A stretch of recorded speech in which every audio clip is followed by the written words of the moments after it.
সেদিন এক শ্রেণীর জালেম, তারা নিজেদের হাত কামড়াবে, হাত কামড়ে কামড়ে ছিঁড়ে ফেলবে, টুকরো টুকরো ছিন্ন বিচ্ছিন্ন করে ফেলবে। এরা কারা? এরা হলো দুনিয়ার ওই সমস্ত মানুষ যারা দুনিয়াতে ইসলামকে প্রত্যাখ্যান করেছে, ইসলামী নিয়ম তরিকা মানে নাই, পছন্দ হয় নাই, আল্লাহ রাসূলের সুন্নাহ মোতাবেক চলে নাই, রাসূলের আদর্শকে গ্রহণ করে নাই।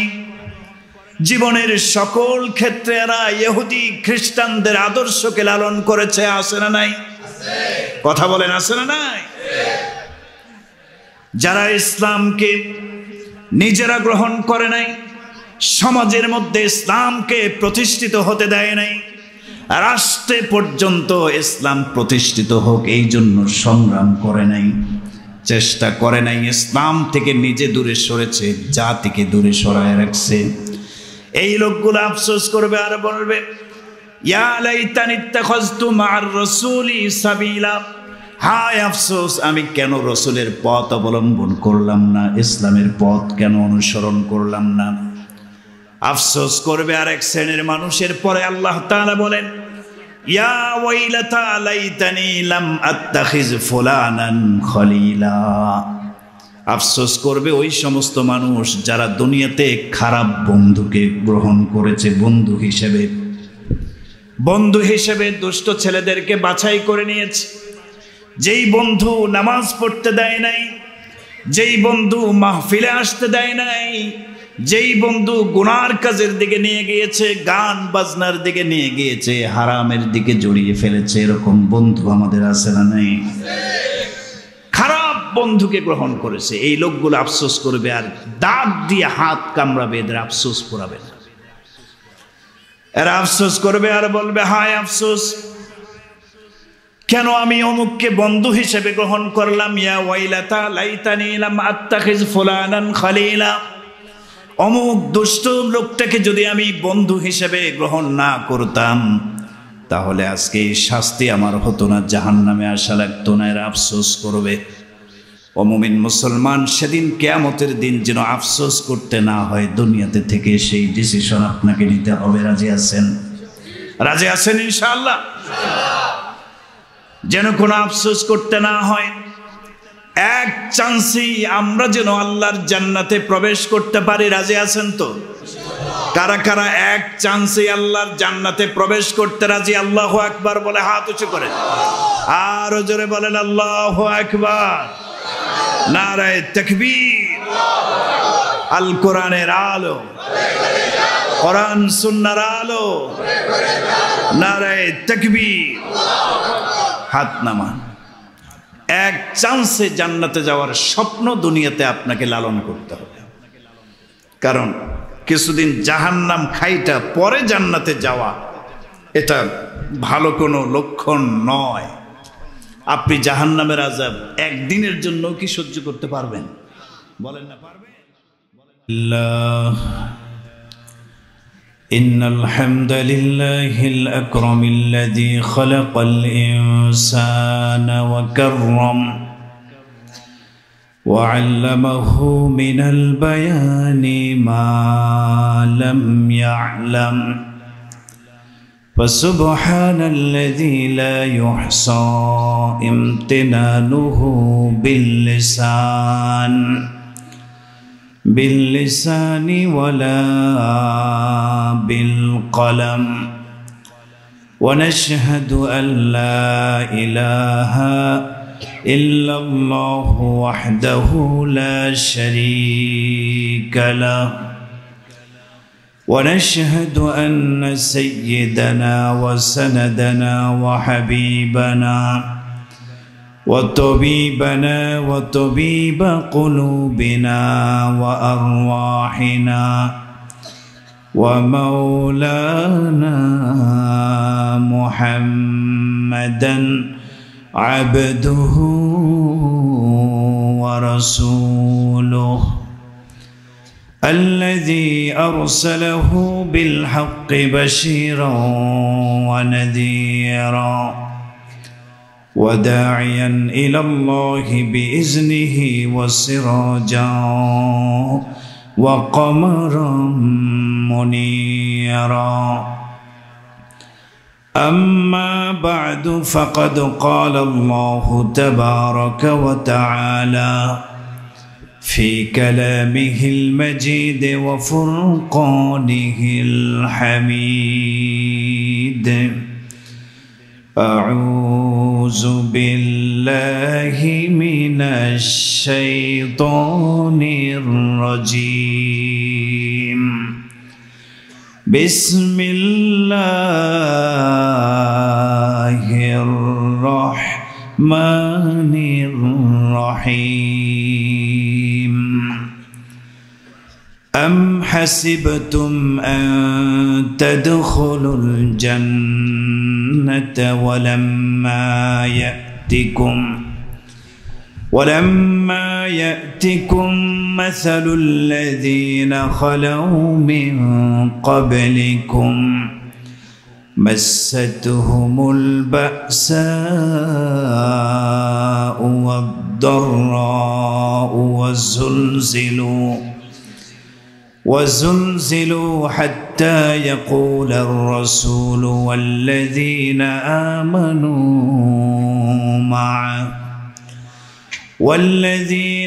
آمنوا معه متى نصر الله؟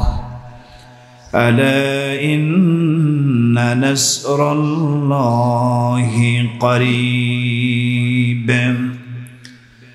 وقال النبي صلى الله عليه وسلم: أشد الناس بلاء الأنبياء ثم الصالحون ثم الأمثل فالأمثل. رواه أحمد أو كما قال النبي صلى الله عليه وسلم. একটু মোহাব্বতের সাথে আল্লাহ পাকের জিকির করব। রাজি আছি তো সবাই ইনশাআল্লাহ? আমাদের এই জবান কণ্ঠ আমাদেরকে দিয়েছেন কে? সুতরাং তার দেয়া জবান দিয়ে কণ্ঠ দিয়ে তার নামের সংক্ষিপ্ত জিকির আমরা করব। লা ইলাহা ইল্লাল্লাহ। সবাই লা ইলাহা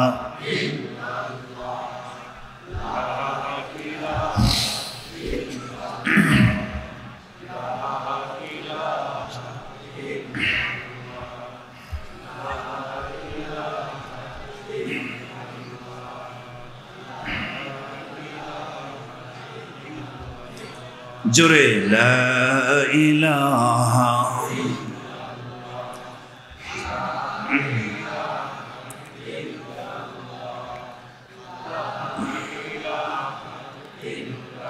ওরে বিশ্বজাহান করিয়াছি জন,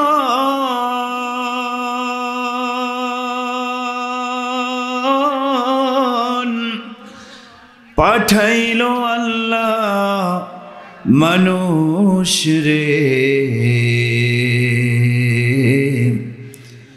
যারে মানুষ দুনিয়াতে খোদার জিকির করে, যারে মানুষ দুনিয়াতে খোদার জিকির করে। জোরে জোরে লা ইলাহা ইল্লাল্লাহ। সবাই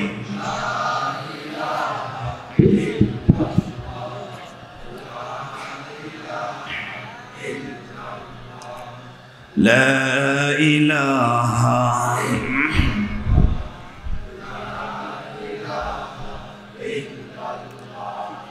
লা ইলাহা।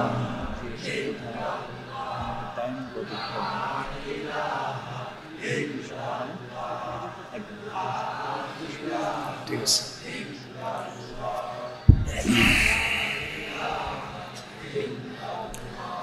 পরজ হাসরের মাঠে মালিক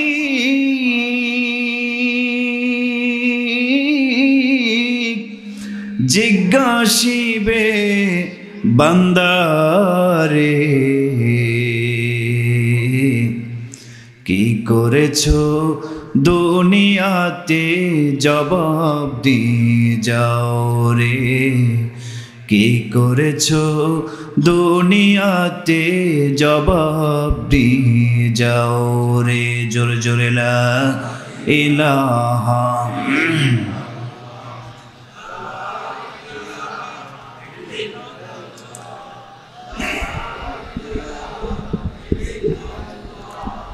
লা ইলাহা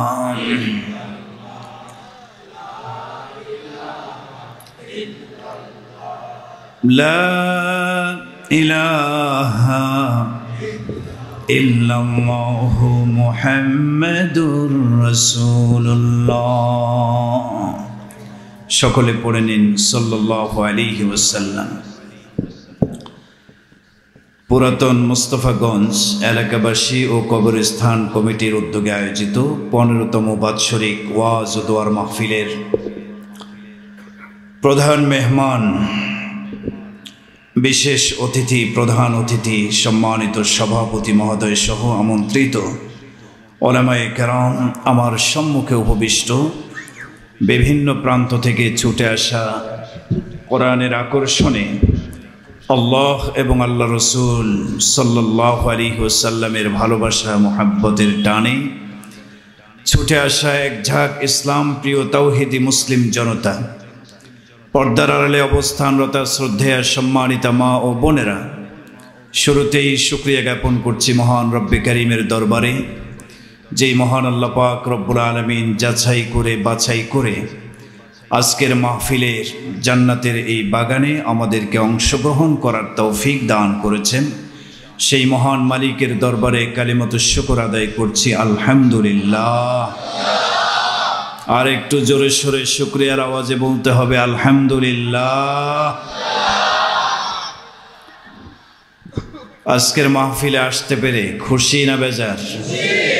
সবাই খুশি। এতক্ষণ যিনি আলোচনা পেশ করেছেন, একটু কমায় দেন সাউন্ডটা, একটু হালকা।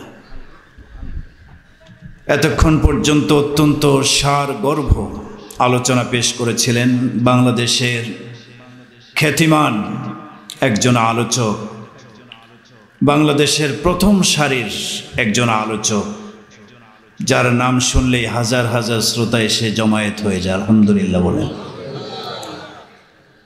মুফতি আব্দুল বাসেত খান সিরাজি হাফিজাহুল্লাহ, আল্লাহ পাক রব্বুল আলামিন তাকে সুস্থতার দীর্ঘ নেক হায়াত দান করেন, আমিন। ওনার আলোচনার পর আমি তো চিন্তা করছিলাম এরপরে আমি আলোচনা করব, লোক থাকবে না সব ভাগবে আল্লাহই জানে। আপনারা আছেন আলহামদুলিল্লাহ। তার মানে বোঝা গেল আপনারা সত্যিকার অর্থে এসেছেন রুহের কিছু খোরাক নিতে, ঠিক কি ঠিক না? মাহফিলে অনেক ধরনের শ্রোতাই আসে। কেউ আসে বক্তার চেহারার প্রতি ভক্ত, আগের থেকেই পাগল, এক নজর দেখার জন্য আসে, কি বলেন ঠিক না? কেউ আবার সুরের পাগল, যে এই বক্তার সুর তো অনেক ভালো, আমি তার সুরের ভক্ত, সুর শোনার জন্য আসে। আর কিছু আল্লাহর খাস বান্দা আছে, তারা বক্তার চেহারা দেখার জন্য নয়, সুর শোনার জন্য নয়, কেচ্ছা কৌতুক শোনার জন্য আসে না, তারা আসে কেবলমাত্র শুধুমাত্র হেদায়েতের নিয়তে। কে বলেন ঠিক কিনা? তো বোঝা গেছে আপনারা সবাই নিজের জীবন পরিবর্তনের লক্ষ্যে হেদায়েতের নিয়তে এখানে এসেছেন, কি বলেন ঠিক তো? সবাই আমরা এখানে এসেছি কেন? এখান থেকে আমরা কিছু রুহের খোরাক যেন সংগ্রহ করতে পারি, আগামীকাল থেকে আমরা এই পাথে অনুযায়ী আমাদের জীবনকে সাজাতে পারি, জীবন গঠন করতে পারি, পরিবর্তন করে ফেলতে পারি আমাদের জীবনকে। এই নিয়ত আমাদের হওয়া দরকার, ঠিক কি ঠিক না? আল্লাহ পাক রব্বুল আলামিন আজকের মাহফিলকে নাজাতের জরিয়া হিসেবে কবুল করেন, আমিন। কবরস্থানের উদ্যোগে আয়োজিত মাহফিল, আমি হুজুরের আলোচনার শুরু এবং শেষে কিছু অংশ শুনলাম। হুজুরে আখেরাতের জীবন, পরকালের জীবন কেন্দ্রিক আলোচনা করেছেন, মৃত্যু পরকাল সম্পর্কে আলোচনা করেছেন, ঠিক না? তো একই বিষয়ের আলোচনা যদি আমি আবারও করি, আমার পরের বক্তা এসে যদি আবার ওই বিষয়ের উপরেই আলোচনা ছাড়ে, তাহলে ফায়দা কি বেশি হবে না কম হয়ে যাবে? কম। এজন্য আপনাদের আয়োজকবৃন্দ যারা আছেন, এ ধরনের প্রোগ্রামগুলি করলে আগে বিষয়বস্তু সিলেক্ট করে দিলেন, তাই না? নির্বাচন করে।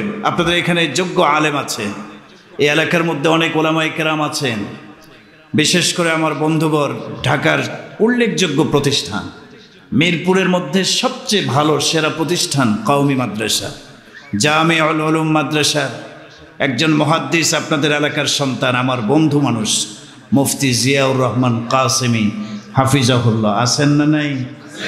অত্র এলাকার সন্তান, অত্র এলাকার যোগ্য একজন আলেম, আরো অনেক ওলামায়ে কেরাম আছে। তাদের মাধ্যমে আপনারা কমিটিবৃন্দ যারা আছেন, আগামীতে কোনো প্রোগ্রাম করলে বিষয়বস্তু সিলেক্ট করে দেবেন, এতে জাতির ফায়দা বেশি হবে। কি বলেন, ঠিক না? তো আমি যেহেতু হুজুরের আলোচনাটা শুনেছি, এজন্য আমি আর ওই বিষয়ের দিকে আলোচনায় যাচ্ছি না।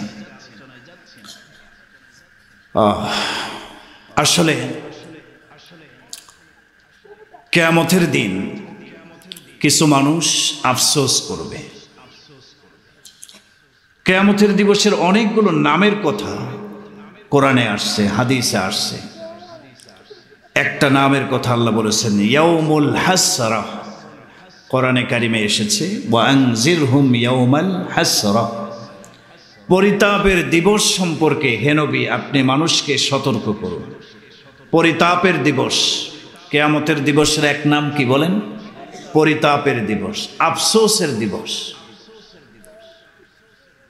কিয়ামতের দিবসের একটা নাম ইয়াউমুদ্দিন, বিচার দিবস। মালিকি ইয়াউমিদ্দিন আছে না নেই? বিচার দিবসের মালিক।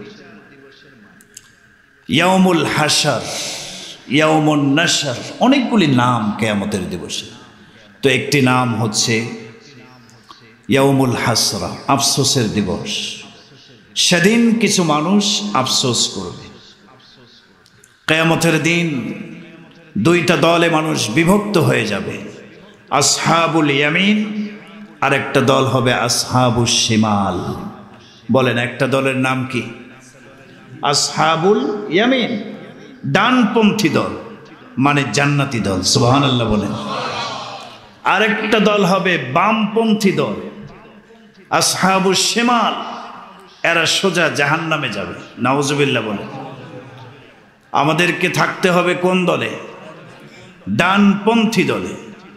বামপন্থী দলে দুনিয়াতেও থাকা যাবে না, আখেরাতেও যেন থাকতে না হয়। ঠিক কি ঠিক না?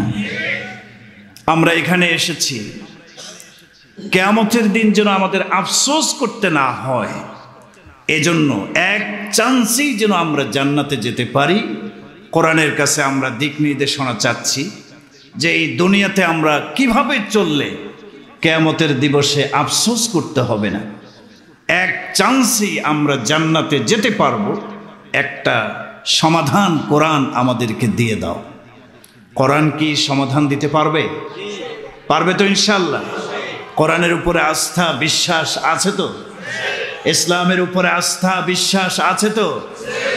আলহামদুলিল্লাহ, কোরআন আমাদেরকে সেই সমাধান দেবে। এমনভাবে জীবন গঠন করব আমরা, যেভাবে জীবন গঠন করলে, যেভাবে চেষ্টা মেহনত ইবাদত বন্দেগী করলে এক চান্সে জান্নাতে যাওয়া যাবে, জান্নাতে যাওয়াটা একদম সহজ হয়ে যাবে।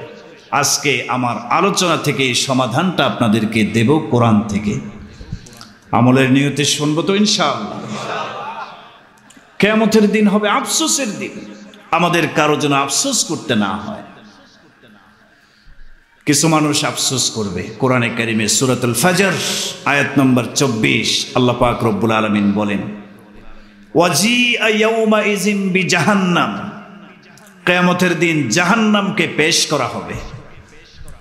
জাহান্নামকে জাহান্নামীদের সামনে পেশ করা হবে। ইয়াউমাইযিন বিজাহান্নাম ইয়াউমাইযিন ইয়াতাযাক্কারুল ইনসান, জাহান্নামকে দেখার পরে পৃথিবীর মানুষেরা সেদিন বুঝতে পারবে। ইয়াতাযাক্কারুল ইনসান, পৃথিবীর মানুষ সেদিন উপলব্ধি করতে পারবে, বুঝতে পারবে এই দুনিয়াতে তারা যে ভুলটা করে গেছে, এই ভুলটা তারা সেদিন বুঝতে পারবে। কোরআনে কারিমে আল্লাহ রাব্বুল আলামিন বলেন সেদিন পৃথিবীর মানুষ ইয়াউমাইযিন ইয়াতাযাক্কারুল ইনসানু ওয়া আন্না লাহু যিকরা। কিয়ামতের সেই দিন জাহান্নামকে দেখার পর পৃথিবীর মানুষ বুঝতে পারবে দুনিয়াতে কত মারাত্মক ভুলের ভিতরে ছিল। আল্লাহ রাব্বুল আলামিন বলেন আন্না লাহু যিকরা। মানুষের এই সেদিন বুঝতে পারাটা কোনো ফায়দা দিবে না, উপকারে আসবে না। সেদিন মানুষ আফসোস করবে জাহান্নামকে দেখে দেখে, ইয়াকুলু ইয়া লাইতানি কদ্দামতু লিহায়াতি, ইয়াকুলু ইয়া লাইতানি কদ্দামতু লিহায়াতি। পৃথিবীর প্রত্যেকটা মানুষ জাহান্নামকে দেখার পর আফসোস করবে, আফসোস করবে আর বলবে হায় আমার আফসোস, এই জীবনের জন্য, স্থায়ী আখিরাতের জিন্দেগির জন্য দুনিয়াতে থাকা অবস্থায় যদি আরো কিছু নেকি সংগ্রহ করে আমি এখানে আসতে পারতাম, তাহলে আর জাহান্নামকে দেখা লাগতো না, জাহান্নামে যাওয়াও লাগতো না। কেন আমি দুনিয়াতে সময় সুযোগ থাকার পর নেকি অর্জন করতে পারি নাই? মাহফিলের আয়োজন হয়েছে, সুযোগ ছিল, তারপর বাড়িতে বসেছিলাম, সেখানে যাই নাই। কিছু লোক আছে না নেই? মাহফিল হচ্ছে অথচ এখনো বাইরে আজে বাজে সময়গুলো নষ্ট করে দিচ্ছে, আছে না নাই বলেন না? আফসোস করবে কেন আমি দুনিয়াতে নেকের কাজ বেশি বেশি করলাম না, আফসোস করবে। কিছু মানুষ তো এত বেশি আফসোস করবে, এত বেশি আফসোস করবে, কোরআনে কারিমে আল্লাহ পাক রব্বুল আলামিন বলেছেন এরা আফসোস করবে আর নিজেদের দাঁত দিয়ে নিজেদের হাত কামড়ায় কামড়ায় ছিঁড়ে ফেলবে। আফসোস করবে আর নিজেদের দাঁত দিয়ে হাত কামড়াবে। এরা কারা? এদের পরিচয় কি আল্লাহ বলেন সূরাতুল ফুরকানের 27 এবং 28 নম্বর দুটি আয়াতে আল্লাহ তাআলা বলে দিয়েছেন, ইয়াউমা ইয়া'দ্দুজ যালিমু আলা ইয়াদাইহি ইয়াকুলু ইয়া লাইতানি ইত্তাখাযতু মা'আর রাসূলি সাবিলা। আল্লাহু আকবার। সেদিন এক শ্রেণীর জালেম, তারা নিজেদের হাত কামড়াবে, হাত কামড়ে কামড়ে ছিঁড়ে ফেলবে, টুকরো টুকরো ছিন্ন বিচ্ছিন্ন করে ফেলবে। এরা কারা? এরা হলো দুনিয়ার ওই সমস্ত মানুষ যারা দুনিয়াতে ইসলামকে প্রত্যাখ্যান করেছে, ইসলামী নিয়ম তরিকা মানে নাই, পছন্দ হয় নাই, আল্লাহ রাসূলের সুন্নাহ মোতাবেক চলে নাই, রাসূলের আদর্শকে গ্রহণ করে নাই। জীবনের সকল ক্ষেত্রে এরা ইহুদি খ্রিস্টানদের আদর্শকে লালন করেছে, আছে না নাই? কথা বলেন, আছে না নাই?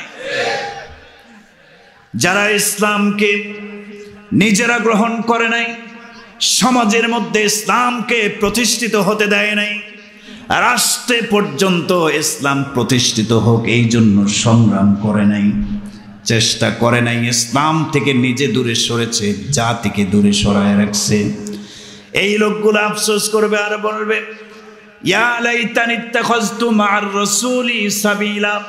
হায় আফসোস, আমি কেন রাসূলের পথ অবলম্বন করলাম না, ইসলামের পথ কেন অনুসরণ করলাম না।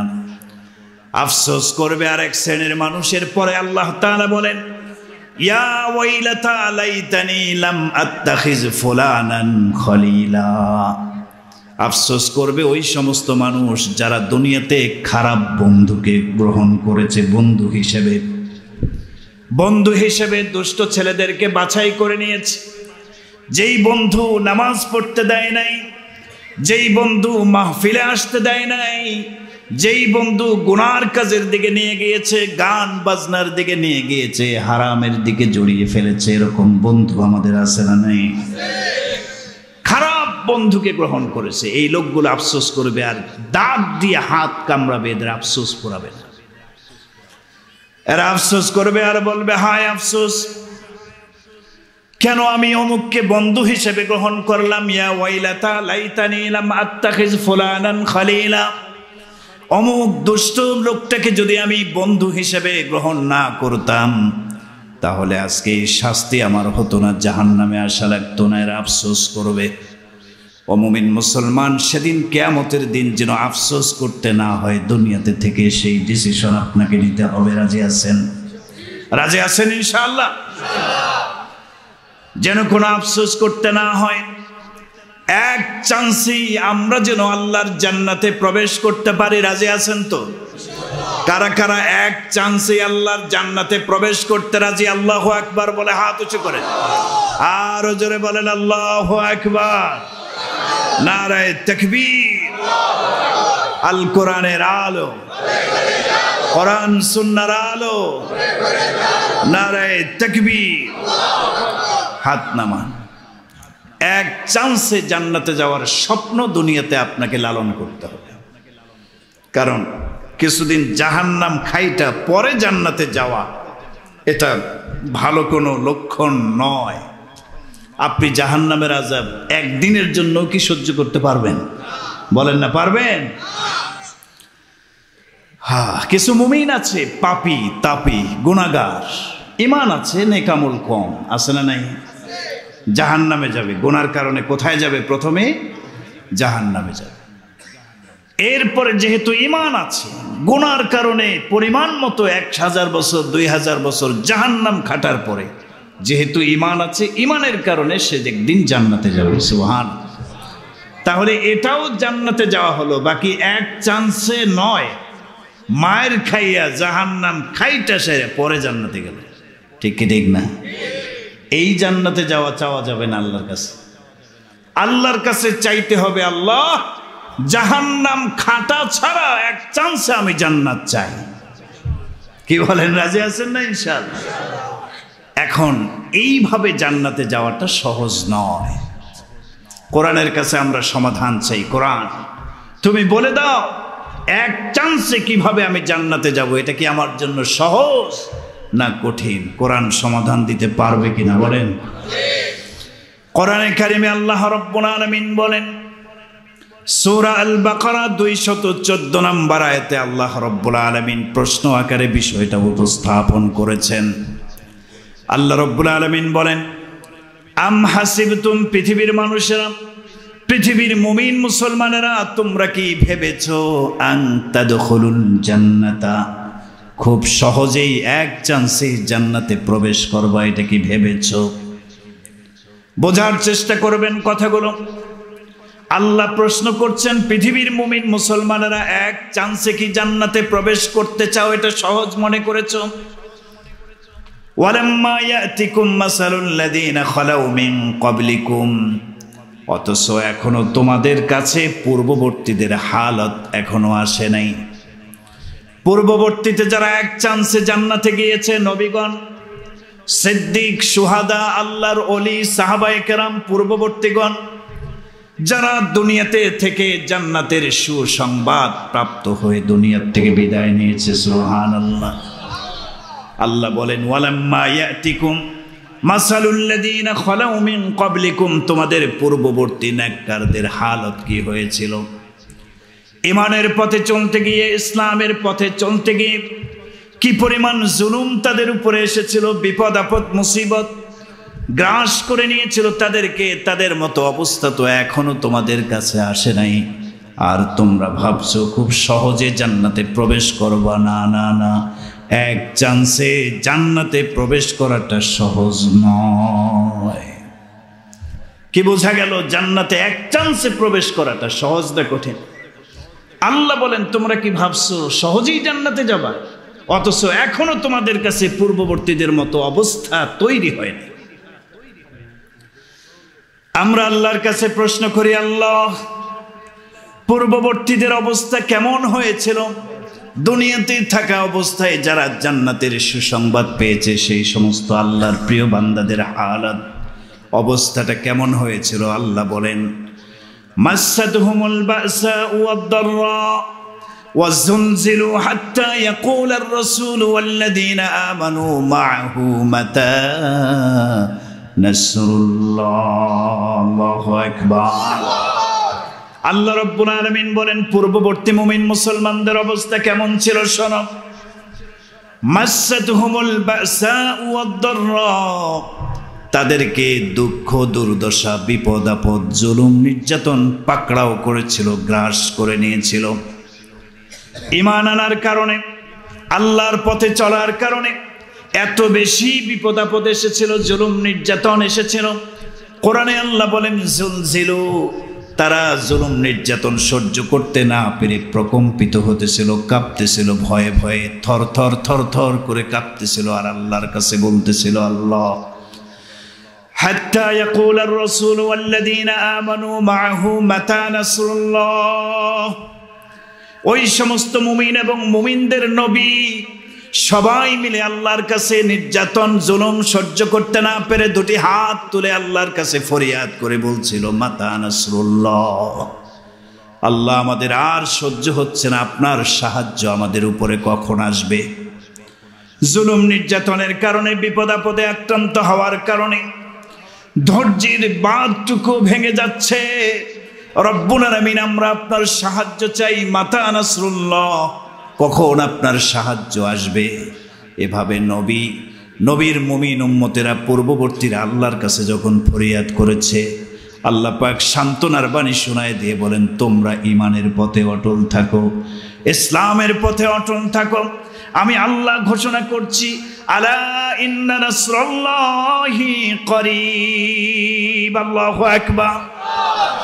আমি আল্লাহ ওয়াদা করছি ঈমানের পথে অটল থাকো, ইসলামের পথে অটল থাকো, আমি আল্লাহর নুসরত সাহায্য তোমাদের উপরে আসবে। কি বোঝা গেল? পূর্ববর্তী মুমিন মুসলমানরা তাদের হালত কেমন হয়েছিল ঈমানের পথে চলতে গিয়ে, ইসলামের পথে চলতে গিয়ে জুলুম নির্যাতন বিপদ আপদ মুসিবত এত বেশি তাদের উপরে আসছিল। আল্লাহ রসুল সাল্লাল্লাহু আলাইহি সাল্লাম স্বয়ং হাদিসের মধ্যে বলেন আশাদ্দুন নাসি বালাআন আল আম্বিয়া সুম্মা সালিহুনা সুম্মাল আমসালু ফাল আমসাল। এই পৃথিবীতে সবচেয়ে কষ্টের জীবন যাপন করে গিয়েছেন নবীগণ। সুবহানাল্লাহ বলেন। কারা কারা? আমার নবী বলেন সবচেয়ে কষ্টের জীবন যাপন করে গেছেন পূর্ববর্তী নবী রাসূলগণ। এরপরে কারা নবী বলেন সুম্মাস সালিহুন, নবীদের পরে আল্লাহর ওলিগণ, আল্লাহর প্রিয় বান্দারা, তারা কষ্টের জীবন যাপন করে দুনিয়ার থেকে জান্নাতের সার্টিফিকেট প্রাপ্ত হয়ে গেছেন। সুবহানাল্লাহ। নবীজি বলেন সুম্মাল আমসালু ফাল আমসাল, এরপরে আমার উম্মতের মধ্যে স্তর বাই স্তর, যার ঈমান আমলের পরিমাণ যত বেশি মজবুত হবে তার উপরে পরীক্ষাটাও তত বেশি কঠিন আসবে।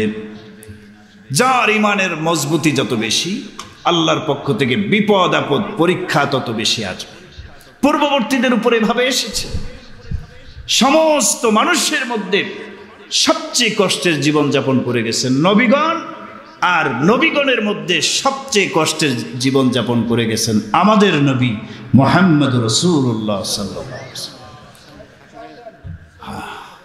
এই সামনে অনেকগুলো ফাঁকা জায়গা দেখা যাচ্ছে, সামনের দিকে ফাঁকা, মেহরবানি করে একটু সামনের দিকে, আমরা পিছনে ভাইরা জায়গা হচ্ছে না, সামনের দিকে আগান ইনশাআল্লাহ।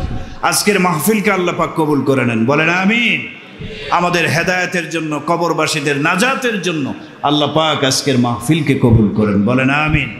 একটু কাছায় বসে সামনের দিকে আগায় বসি, কারণ এলেম তো সিনা বাসিনা নিতে হবে। আপনারা জানেন কোরআন যখন প্রথম নাজিল হয়েছিল, জিবরাইল আমিন আসছেন, আল্লাহ রসুলকে দূর থেকেও কোরআন অবতীর্ণ করাতে পারতেন, নাজিল করতে পারতেন, এমনটা করেন নাই। সিনার সাথে জিবরাইল কবুল করেন আজকের মাহফিলকে, বলেন আমিন। বলছিলাম সবচেয়ে কষ্টের জীবন যাপন করেছেন নবীগণ, আর নবীগণের মধ্যে সবচেয়ে কষ্টের জীবন যাপন করে গেছেন আমাদের নবী মুহাম্মদুর রাসূলুল্লাহ সাল্লাল্লাহু আলাইহি ওয়াসাল্লাম। এজন্য আমার ভাইয়েরা, আপনারা যারা দুনিয়ার জীবনে কষ্ট অনুভব করেন, বিপদের পর বিপদ, অনেক মানুষ এমন আছেন নামাজ পড়েন, রোজা রাখেন, সঠিক পথে চলার চেষ্টা করেন, এরপরও বিপদ ফুরায় না, একটার পর একটা লেগেই থাকে। কি বলেন, হয় কি না? আফসোস করা যাবে না, আফসোস করা যাবে না। সবচেয়ে কষ্টের জীবন যাপন করে গেছেন নবীগণ, নবীগণের মধ্যে কষ্টের জীবন যাপন করে গেছেন আমাদের নবী মুহাম্মদ রাসূলুল্লাহ সাল্লাল্লাহু আলাইহি ওয়াসাল্লাম। আমাদের নবীর জীবনটা কত বড় কষ্টের জীবন ছিল, একটা উদাহরণ দেব। কষ্ট হচ্ছে না তো আপনাদের? একটু খেয়াল করে। আল্লাহ রসুল সাল্লাল্লাহু আলাইহি ওয়াসাল্লাম একদিন কাবার চত্বরে দাঁড়ায়া সালাত আদায় করতেছিলেন। বুখারীতে আসছে, মুসলিম শরীফে হাদিস আসছে, বাইনামা রাসূলুল্লাহ সাল্লাল্লাহু আলাইহি ওয়াসাল্লাম ইউসাল্লি হাওলাল বাইত, একদিন আল্লাহ রসুল কাবার চত্বরে দাঁড়ায়া সালাত আদায় করছিলেন। ওয়া আবু জাহলিন ওয়া আসহাবুহু জুলুসুন ইনদাহু, আর দুষ্ট আবু জাহাল এবং তার সাথী সঙ্গীরা মুহাম্মদ সাল্লাল্লাহু আলাইহি সাল্লামের পাশেই, কাবার পাশেই তারা বসে গল্প গুজব আড্ডাখানায় লিপ্ত। আবু জাহাল দেখলো যে আল্লাহর নবী মুহাম্মদ সাল্লাল্লাহু আলাইহি সাল্লাম নামাজে দাঁড়ায় গেছে। আবু জাহাল সাথীদেরকে লক্ষ্য করে বলল, তোমাদের মধ্যে কে আছো এই মুহূর্তে মুহাম্মদকে কষ্ট দেওয়ার জন্য রেডি? কে আছো? দাঁড়াও। নাউজুবিল্লাহ বলেন। তারা পরিকল্পনা করে করে আমার রাসূলকে কষ্ট দিয়েছে, ঠিক কি ঠিক না? পরিকল্পনা করে আবু জাহাল ঘোষণা করলো, শোনো, মুহাম্মদ দাঁড়ায় গেছে, সালাত আদায় করছি, এই মুহূর্তে মুহাম্মদকে কষ্ট দেওয়ার জন্য কে রেডি আছো? উপস্থিত মজলিসের মধ্যে একজন দুষ্ট দাঁড়ায় যায়, উকবা বিন আবি মুঈত, পাষণ্ড বদমাশ টাইপের একজন কাফের। উকবা বিন আবি মুঈত দাঁড়ায় বলে, ভাই আবু জাহাল, বলেন কি করতে হবে? মুহাম্মদকে কষ্ট দেওয়ার জন্য আমি রেডি হয়ে আছি।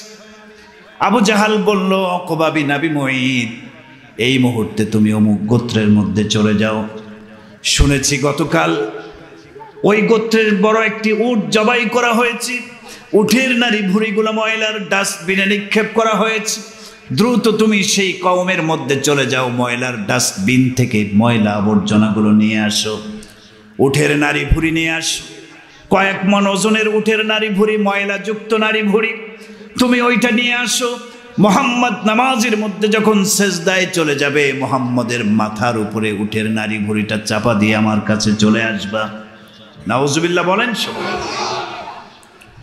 উকবা বিন আবি মুঈত বলল, ঠিক আছে, আমি এই মুহূর্তে যাচ্ছি। সে গিয়ে ময়লার ডাস্টবিন থেকে বিশাল বড় ওজনের উটের নারী ভুঁড়ি, ময়লা আবর্জনা ভর্তি, এটা নিয়ে আসলো। আল্লাহ রাসূল সাল্লাল্লাহু আলাইহি ওয়াসাল্লাম সেজদায় চলে গেছে। আমার নবী সেজদায় চলে গেছে, মাথাটা জমিনে আল্লাহর মহব্বত আর ভালোবাসা নিয়ে ঠেকায় দিয়েছে। এমন তো মুহূর্তে রসুলের মাথার উপরে ওই ওজনওয়ালা উঠের ময়লা দুর্গন্ধযুক্ত নারী ভুঁড়িটা মাথার উপরে চাপা দিয়া উকবা বিন আবি মুঈত দৌড়ে আবু জাহালের কাছে চলে আসে। নাউজুবিল্লাহ। আমার নবীজি সেজদায় চলে গেছেন। প্রথম সেজদা দিয়ে দ্বিতীয় সেজদার জন্য মাথা উঠাতে চাচ্ছেন, মাথা উঠাতে পারছেন না। কয়েক মন ওজনের নারী ভুঁড়ি, উঠের নারী ভুঁড়িটা মাথার উপরে চাপা হয়ে আছে। নবীজির কষ্ট হচ্ছে, মাথাটা সরাতেও পারছেন না, উঠাতেও পারছেন না। এই হাদিসের বর্ণনাকারী আব্দুল্লাহ ইবনে মাসউদ রাদিয়াল্লাহু তাআলা আনহু বলেন, আমি দূর থেকে এই দৃশ্যটা দেখে দৌড়ে রাসূলের ঘরে চলে আসলাম।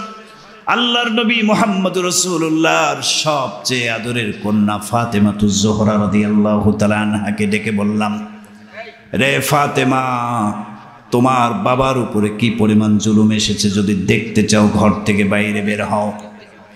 হযরতে ফাতেমা বাবার কষ্টের জীবনের কথা শুনে, নির্যাতনের কথা শুনে আর ঘরে থাকতে পারলেন না, চিৎকার দিয়ে দৌড়ে বাইরে বের হয়ে আসলেন। এসে কাবার চত্বরে দেখেন পৃথিবীর সবচেয়ে শ্রেষ্ঠ মানব, নবীদের সরদার মুহাম্মদুর রাসূলুল্লাহ সেজদায় পড়ে আছেন, আর তার মাথার উপরে উটের নারী ভুঁড়ি, ময়লা আবর্জনাগুলো পড়ে আছে। নাউজুবিল্লাহ।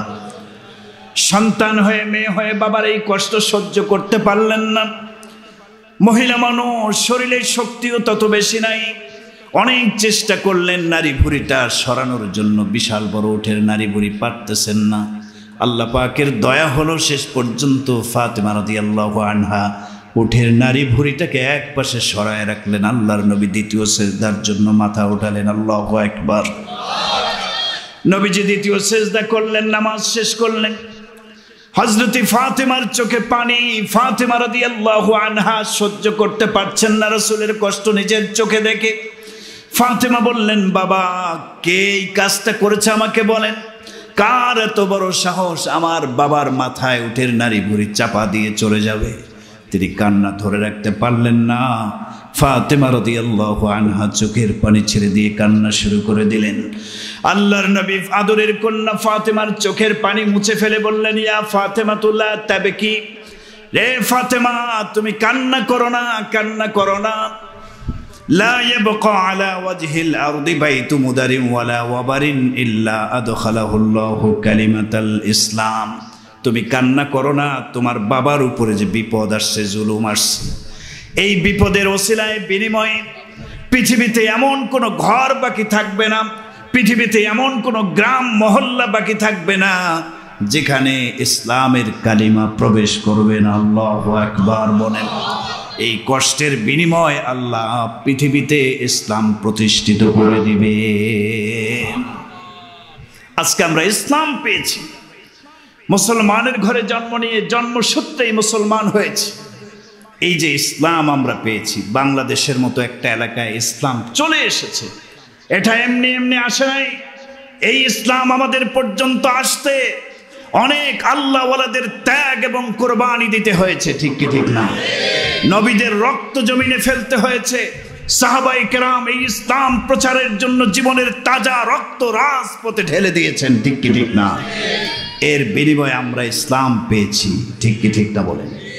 আল্লাহর নবী কি পরিমাণ কষ্ট করে গেছেন, আল্লাহু আকবার। নবী যে হাঁটতেছিলেন, সামনে দেখলেন একটা জটলা মানুষের একটা দল, তারা বিভিন্ন গল্প গুজবে লিপ্ত। মুসলিম শরীফের হাদিস, রাসূল ভাবলেন যে এই লোকগুলো এখনো কাফের, এরা মুসলমান হয় নাই, এই লোকগুলো কাফের, ওরাও তো আমার উম্মত, কাফেররাও রাসূলের উম্মত। কি বলেন, ঠিক কি ঠিক না? অবাধ্য উম্মত। তো রাসূল চিন্তা করলেন এই লোকগুলো তো এখনো কালিমা পড়ে নাই, তার মানে লোকগুলো জাহান্নামী হয়ে আছে, আমার একজন উম্মত জাহান্নামে যাবে, আমি এটা কিভাবে সহ্য করি? রাসূল তাদের হেদায়েতের নিয়তে কালিমার দাওয়াত তাদের সামনে গিয়ে পেশ করলেন। সুবহানাল্লাহ। তাদেরকে লক্ষ্য করে বললেন, ইয়া আইয়ুহান নাস কুলু লা ইলাহা ইল্লাল্লাহু তুফলিহু, হে লোক সকল তোমরা বলো লা ইলাহা, আল্লাহ ছাড়া কোনো ইলাহ নেই, ঈমান আনো, তুফলিহু তোমরা সফল কাম হয়ে আল্লাহর জান্নাতি হয়ে যাবে। সুবহানাল্লাহ। সুন্দর দাওয়াত দিলেন। বলেন তো ঈমানের দাওয়াত, ইসলামের দাওয়াত দেওয়ার চেয়ে আর উত্তম কোনো কথা দুনিয়াতে আছে? আরো জোরে বলেন, আছে? ওমান আহসানু কওলাম মিম্মান দাআ ইলাল্লাহ, যারা আল্লাহর দিকে মানুষকে ডাকে তাদের মুখের কথার চেয়ে উত্তম কোনো কথা আল্লাহর কাছে আর নাই। সুবহানাল্লাহ। তো রাসূল দাওয়াত দিলেন। হাদিসের মধ্যে আসছে উপস্থিত লোকগুলো তিনটা দলে বিভক্ত হয়ে যায়। ফামিনহুম মান তাফালান নাবিয়্যা ওয়া মিনহুম মান সাব্বান নাবিয়্যা ওয়া মিনহুম মান হাসা আলাইহি তুরাব। একদল লোক আল্লাহর রাসূলকে লক্ষ্য করে থুথু নিক্ষেপ করা শুরু করলো, থুথু নিক্ষেপ করা শুরু করলো, নাউজুবিল্লাহ, থুথু মারা শুরু করে দিল। আর একদল লোক রাসূলকে অকথ্য ভাষায় গালিগালাজ করা শুরু করে দিল। আর একদল লোক জমিন থেকে পাথরের টুকরোগুলো হাতে নিয়ে আল্লাহর রাসূলের চেহারা বরাবর নিক্ষেপ করা শুরু করে দিল, নাউজুবিল্লাহ। ও মুমিন মুসলমান, আল্লাহর নবী কি পরিমাণ কষ্ট করে গেছেন। তায়েফের ঘটনা সবার জানা, আমি ঘটনার দিকে যাচ্ছি না। তায়েফের দুষ্ট ছেলেরা আল্লাহ রাসূল সাল্লাল্লাহু আলাইহি সাল্লামকে ইট পাটকেল নিক্ষেপ করে চেহারাটা রক্তে রঞ্জিত করে ফেলেছে। রাসূলের চেহারা দিয়ে রক্ত পড়ে যাচ্ছে। রাসূলের এই সফরের খাদেম ছিলেন যায়েদ ইবনে হারিসা রাদিয়াল্লাহু আনহু। তিনি বলেন, আমি দেখলাম আল্লাহ রাসূল সাল্লাল্লাহু আলাইহি সাল্লাম সাদা রুমাল দিয়ে রক্তগুলো মুছে রুমালটাকে রক্তাক্ত করে ফেলছে। যায়েদ ইবনে হারিসা বলেন, আমি রাসূলকে বললাম, ওগো নবীজি, রক্তের ফোঁটাগুলো তায়েফের জমিনে পড়ে যাচ্ছে, পড়ে যাক, রুমালটাকে কেন আপনি খারাপ বানাচ্ছেন, রক্তাক্ত বানায় ফেলতেছেন? আল্লাহর নবী বলেন, যায়েদ ইবনে হারিসা রে, তুমি কি জানো না আমি নবী মুহাম্মদ রাসূলুল্লাহর শরীরের এক ফোঁটা রক্ত যদি তায়েফের জমিনে পড়ে যায়, এখানে মানুষ বসবাস করা তো দূরের কথা, কোনো পশু পাখিও বসবাস করবে না। মানুষ পশু পাখি তো দূরের কথা, একটা উদ্ভিদ একটা গাছপালাও এখানে জন্মাবে না। আমি চাই না এই এলাকাটা অনাবাদী হয়ে মরা এলাকা হয়ে থাকবে, এটা আমি চাই না। আমি চাই হ্যাঁ, আগামী প্রজন্মে যেন মাইয়াবুদুল্লাহ লা ইউশরিকু বিহি শাইআ এমন আল্লাহর বান্দারা তৈরি হয়ে যায়। এই তায়েফের জমিন থেকে বড় বড় নেককার পয়দা হয়ে যায়, আল্লাহ ওয়ালা পয়দা হয়ে যায়, যারা আল্লাহর ইবাদত করবে, আল্লাহর সাথে কারো শরীক করবে না। সুবহান। আল্লাহ রাসূল হেদায়েতের দোয়া করে রক্ত ঝরা এই শরীর নিয়ে, রক্তাক্ত শরীর নিয়ে তায়েফের জমিন থেকে ফিরে আসছে। ইসলামের জন্য কি পরিমাণ কষ্ট করেছেন আপনি আমি, সেই রক্ত ঝরা ইসলামের জন্য কি করতেছি বলেন। আল্লাহর নবী মুহাম্মদ রাসূলুল্লাহ সাল্লাল্লাহু আলাইহি ওয়াসাল্লাম একটি কাফেলা রেখে গিয়েছিলেন উম্মতে মুসলিমার জন্য মডেল হিসেবে। একটি কাফেলা সাহাবায়ে কেরামদেরকে, জামাতকে হাতে কলমে ট্রেনিং দিয়ে রেডি করে রেখে গিয়েছেন। আল্লাহ বলেছেন আমিনু কামা আমানান নাস, কিয়ামত পর্যন্ত মুমিন মুসলমানেরা তোমরা তোমাদের ঈমানকে বানাও তাদের ঈমানের মতো, যারা ছিল সাহাবায়ে কেরাম তাদের ঈমানের মতো তোমরা তোমাদের ঈমানকে বানাও, মডেল হিসেবে উপস্থাপন করে গেছেন আল্লাহ তাআলা। আমার ভাইরা, সেই সাহাবীদের জীবনী পড়বেন, দেখবেন ইসলামের জন্য তারা কি পরিমাণ ত্যাগ করেছেন। হযরত বেলাল রাদিয়াল্লাহু তাআলা আনহু ইসলাম গ্রহণ করতে গিয়ে নির্মম নির্যাতনের শিকার হয়েছিলেন, ইতিহাস আমাদের সবারই জানা। হযরতে খাব্বাব, হযরতে খুবাইব সহ অনেক সাহাবায়ে কেরাম কাফের মুশরিক বেঈমানদের জুলুমের শিকার হয়েছিলেন। আল্লাহর নবীর একজন সাহাবী আব্দুল্লাহ বিন হুযায়ফা রাদিয়াল্লাহু তাআলা আনহু কি পরিমাণ নির্যাতনের শিকার হয়েছিলেন, ঈমানটা কত মজবুত রাখছেন আপনাদেরকে ঘটনাটা শোনাই।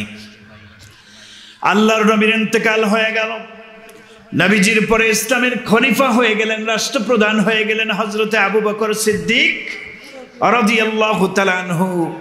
তিনিও 2 বছরের মতো রাজত্ব করার পরে, খেলাফত পরিচালনা করার পরে ইন্তেকাল করলেন। তারপরে দ্বিতীয় খলিফা হলেন হযরতে ওমরে ফারুক রাদিয়াল্লাহু তাআলা আনহু। হযরতে ওমরের জামানায় পৃথিবীর বিশাল বড় একটা অংশ রোম পারস্য সহকারে ইসলামের অধীনে চলে আসে। তিনি 80 জন সাহাবীকে রোম দেশে ইসলাম প্রচার করার জন্য পাঠালেন। এই 80 জন সাহাবীর মধ্যে আমির হিসেবে নিযুক্ত করলেন একজন সাহাবী, নাম হচ্ছে হযরতে আব্দুল্লাহ বিন হুযায়ফা। নাম কি? আব্দুল্লাহ বিন হুযায়ফা। 80 জনের আমির বানালেন, পাঠায় দিলেন রোম দেশে গিয়ে ইসলামের দাওয়াত দাও। লম্বা চওড়া আলোচনার সুযোগ নাই। হযরতে আব্দুল্লাহ ইবনে হুযায়ফা রাদিয়াল্লাহু তাআলা আনহু 80 জন সাহাবীকে নিয়ে রোম সাম্রাজ্যের ভিতরে প্রবেশ করে ইসলামের দাওয়াত দেওয়া শুরু করলো। রোম সম্রাট ছিল খ্রিস্ট ধর্মে বিশ্বাসী খ্রিস্টান। তার কানে সংবাদ পৌঁছানো হলো আরব দেশ থেকে, মদিনা থেকে একটা দল এসে আপনার দেশের মধ্যে ইসলামের দাওয়াত দিচ্ছে, যেই ধর্মটা খ্রিস্টান ধর্মের বিপরীত একটা ধর্ম। বাদশাহ এবার রেগে যায়, গ্রেফতারের পরোয়ানা জারি করে দেয়, যাও তাদেরকে গ্রেফতার করে রাজমহলের ভিতরে উপস্থিত করো, হাজির করো। আমার ভাইরা, আব্দুল্লাহ ইবনে হুযায়ফা রাদিয়াল্লাহু তাআলা আনহু সহ 80 জন সাহাবায়ে কেরামদেরকে গ্রেফতার করে বাদশার রাজ দরবারের ভিতরে হাজির করা হলো। আব্দুল্লাহ বিন হুযায়ফা রাদিয়াল্লাহু তাআলা আনহুর সামনে দাঁড়ানো। রোম সম্রাট সিংহাসনে বসে জিজ্ঞাসা করলো, তোমাদের আমির কে, নেতা কে? সবাই ইশারা করলো আব্দুল্লাহ বিন হুযায়ফার দিকে। আব্দুল্লাহ বিন হুযায়ফাকে লক্ষ্য করে বাদশা বলল, রে আব্দুল্লাহ, তানাসসার ওয়া ইল্লা আলকাইতুকা ফিল বিকরা। হে আব্দুল্লাহ, তুমি নাসারা হয়ে যাও, খ্রিস্টান হয়ে যাও। তোমাকে আমি খ্রিস্ট ধর্মের দাওয়াত দিচ্ছি, তুমি খ্রিস্টান হয়ে যাও, তোমাকে কোনো শাস্তি দেব না, নিঃশর্তভাবে মুক্তি দিয়ে দেব যদি তুমি খ্রিস্টান হয়ে যাও। আল্লাহর নবী সাহাবী পরিষ্কারভাবে স্পষ্ট বক্তব্য শোনায় দিলেন, আরে রোম সম্রাট, কি মনে করেছ আমরা রাসূলের সাহাবী, আমরা মুমিন, ইসলামের জন্য, ঈমানের জন্য প্রয়োজনে জীবন দিতে রাজি, ইসলাম ছাড়তে পারি না। ইসলাম ছাড়বো, খ্রিস্টান হয়ে যাব, প্রশ্নই আসে। ঈমানের মজবুতি দেখে রোম সম্রাট এবার গরম হয়ে যায়।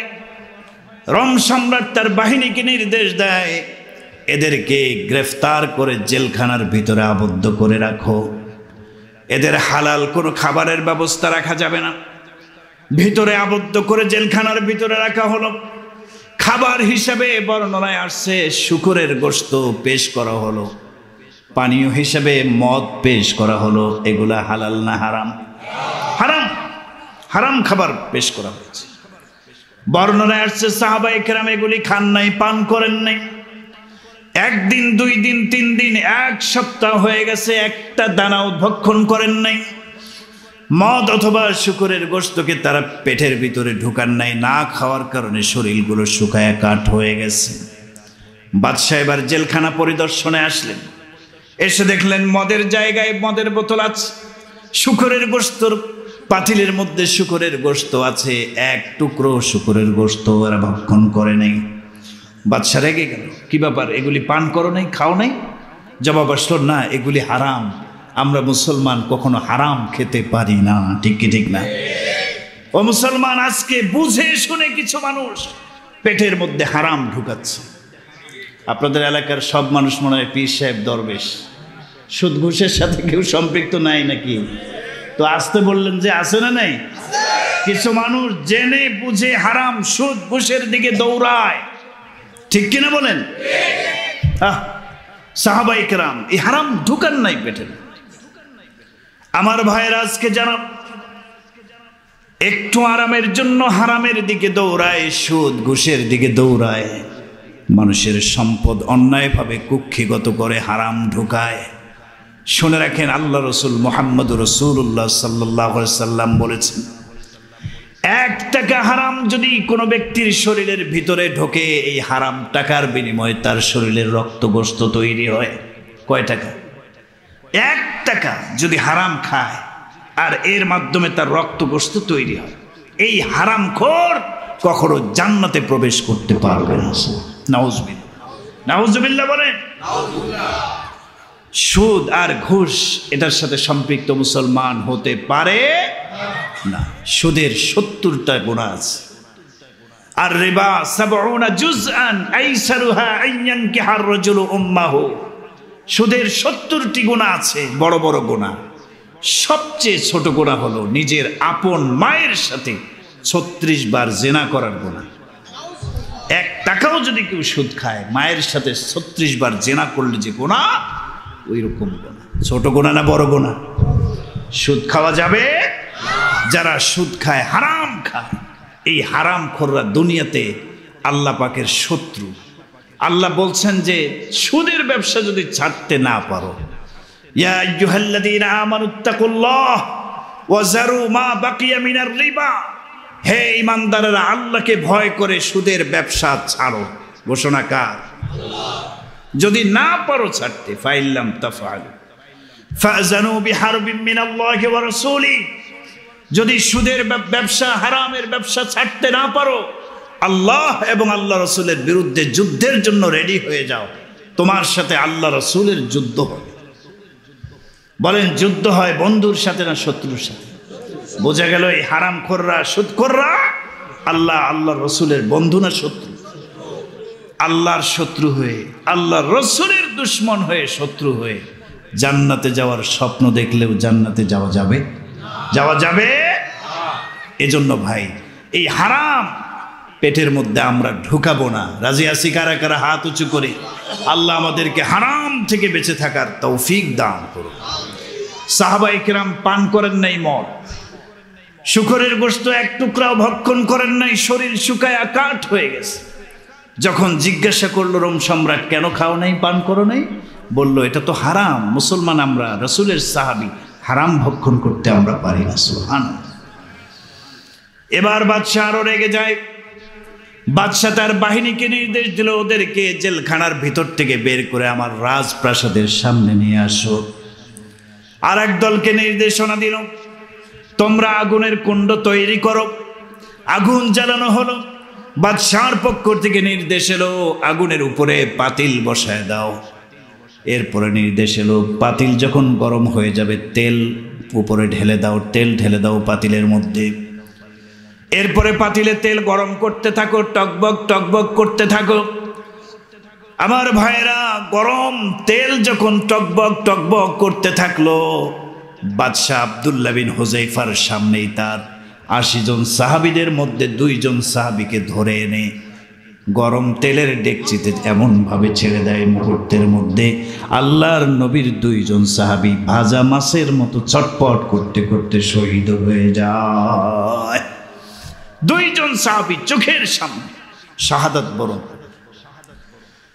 বাদশাহ এবার আব্দুল্লাহ বিন হুযায়ফাকে বলছে, আব্দুল্লাহ এখনো সময় আছে, দেখো তোমার সামনে দুইজনকে জীবন দিতে হলো, যদি তোমরা খ্রিস্টান না হয়ে যাও, ইসলাম ধর্ম ছেড়ে না দাও, তাহলে তোমাদেরকেও এর চেয়ে কঠিন শাস্তি ভোগ করতে হবে, গরম তেলে তোমরাও নিক্ষিপ্ত হবে। আব্দুল্লাহ বিন হুযায়ফা বললেন, একবার নয় দুইবার নয়, ইসলামের জন্য বারবার আগুনে নিক্ষিপ্ত হতে রাজি, শাহাদাত বরণ করতে রাজি, কিন্তু আমরা ইসলাম ছাড়তে পারি না, ঈমান ভুলতে পারি না। আল্লাহু আকবার। বাদশাহ এবার আরো কঠিন শাস্তি দেওয়ার জন্য বাদশাহ নির্দেশ দিলেন, আব্দুল্লাহ বিন হুযায়ফা এই ব্যক্তির হাত পা বেঁধে তাকে নিক্ষেপ করা হোক গরম তেলের ডেকচিতে। বাদশার নির্দেশনা পালন করার জন্য একটা দল চলে আসলো। আব্দুল্লাহ বিন হুযায়ফার হাত পা বেঁধে তাকে ধাক্কাতে ধাক্কাতে গরম তেলের ডেকচির দিকে নিয়ে আসা হলো। ধাক্কা দিয়ে ফেলায় দেওয়া হবে, এর আগ মুহূর্তে আব্দুল্লাহ বিন হুযায়ফা কান্না শুরু করলেন। চোখের পানি ছেড়ে দিয়ে ডুকরে ডুকরে কান্না আটকাতে পারলেন না, কান্না শুরু করে দিলেন। বাদশাহ এবার ভাবলো, মনে হয় আব্দুল্লাহ মৃত্যুকে ভয় পাচ্ছে, একটা বড় সুযোগ। এই সুযোগে বাদশাহ লোভনীয় দুইটা অফার পেশ করলো, আব্দুল্লাহ কান্না করো না, কান্না করো না, এখনো সময় তোমার জন্য বাকি আছে, তুমি যদি খ্রিস্টান হয়ে যাও, তোমাকে এমন দুইটা অফার আমি দেব, যেই দুইটা অফার আমি পৃথিবীর কাউকে দেই নাই। এক নম্বর অফার হলো, যদি খ্রিস্টান হয়ে যাও, ইন্নী উযাউযুকা লিইবনাতি, আমার সুন্দরী মেয়েটার সাথে তোমাকে বিয়ে দিয়ে দেব। ওয়া ইন্নী উকাসিমুকা ফি মুলকি, এবং আমার রোম সাম্রাজ্যটাকে দুই ভাগ করে এক ভাগের বাদশা তোমাকে বানায় দেব। কত বড় অফার দেওয়া হলো! খ্রিস্টান হয়ে যাও, দুইটা অফার, আমার মেয়ের সাথে বিয়ে দিয়ে দেব, আমার রাজ্যকে দুইটা ভাগ করে এক ভাগ তোমার নামে লিখে দেব। আব্দুল্লাহ বিন হুযায়ফা ধমক লাগায় দিয়ে বললেন, বাদশাহ মুখ সামলায় কথা বলবা, আমরা মুমিন মুসলমান রাসূলের সাহাবী। এ রোম সম্রাট, লা তারা আন্নী বাকাইতু জাযআন মিম্মা তুরিদু আন তাসনাবি, ওয়ালাকিন্নী বাকাইতু হাইসু লাইসা লি ইল্লা নাফসুন ওয়াহিদা। বর্ণনায় আসছে, আব্দুল্লাহ বিন হুযায়ফা ইমানি হুঙ্কার ছেড়ে দিয়ে বললেন, বাদশাহ মুখ সামলায় কথা বলো, আমি কান্না করছি আর তুমি ভাবছো আমি মনে হয় মৃত্যুকে ভয় পাচ্ছি। না না না, মৃত্যুর ভয়ে আমি কান্না করছি না, বরং আমি তো কান্না করছি তার কারণ হলো আল্লাহ রাব্বুল আলামিন আমাকে একটি মাত্র প্রাণ দিয়েছেন। আজকে যদি আমি ইসলামের পথে শহীদ হয়ে যাই, মাত্র একবার শহীদ হতে পারবো। কয়বার? প্রাণ যেহেতু আল্লাহ একটা দিয়েছেন, শহীদ হলে মাত্র কয়বার? আব্দুল্লাহ বিন হুযায়ফা বলেন, আমার আফসোসের জায়গাটা হলো আজকে আল্লাহ পাক রব্বুল আলামিন আমার ভিতরে যদি একটি প্রাণ না দিয়ে 1000টা প্রাণ আমি আব্দুল্লাহ বিন হুযায়ফার ভিতরে দিয়ে দিতেন, ইসলামের জন্য এক এক করে 1000 বার শহীদ হয়ে যেতাম। জোরে বলেন আল্লাহু আকবার। সাহাবায়ে কেরামের ঈমান কত মজবুত! আল্লাহু আকবার, আল্লাহু আকবার। এরকম মজবুত ঈমান আমাদের দরকার, কি বলেন ঠিক কি ঠিক না? আজকে যদি মুমিন মুসলমানের ঈমান এত মজবুত আমরা বানাতে পারতাম, ইসলাম এবং মুসলমানদের বিরুদ্ধে কাফের মুশরিক বেঈমান নাস্তিক বেঈমানেরা চোখ রাঙায় কথা বলার সাহস পেত না, ঠিক কিনা? আজকে আমাদের ঈমান দুর্বল হয়ে গেছে। রোম সম্রাট এবার বলল, আব্দুল্লাহ বিন হুযায়ফার সাহসিকতার ঈমানের শক্তি দেখে সে বিমোহিত হয়ে যায়। এবার বাদশা নির্দেশ দেয়, তোমরা আগুনের কুণ্ড বন্ধ করে দাও, অফ করে দাও, নিভায় দাও। আব্দুল্লাহ বিন হুযায়ফাকে পাশের সিটে বসালেন, চেয়ারে বসালেন। এরপর আব্দুল্লাহ বিন হুযায়ফাকে বললেন, আব্দুল্লাহ রে, কব্বিল রাসি, তুমি আমার কপালে একটা চুমু এঁকে দাও, চুমু খাও আমার কপালে। এই একটা চুমুর বিনিময়ে তোমাদের সবাইকে আমি বিনা শর্তে মুক্তির ব্যবস্থা করে দেব। সুবহানাল্লাহ বলে। আব্দুল্লাহ বিন হুযায়ফা বললেন, কেন চুমু খেতে হবে, কারণ কি? কয় কারণ তোমার মতো ইমানদার বীর সাহসী সন্তান আমি জিন্দেগিতে দেখিনি। যারা ইসলামের জন্য হাজারবার জীবন দিতে রাজি, এরকম বীর পালোয়ান আমার জীবনে আমি দেখি নাই।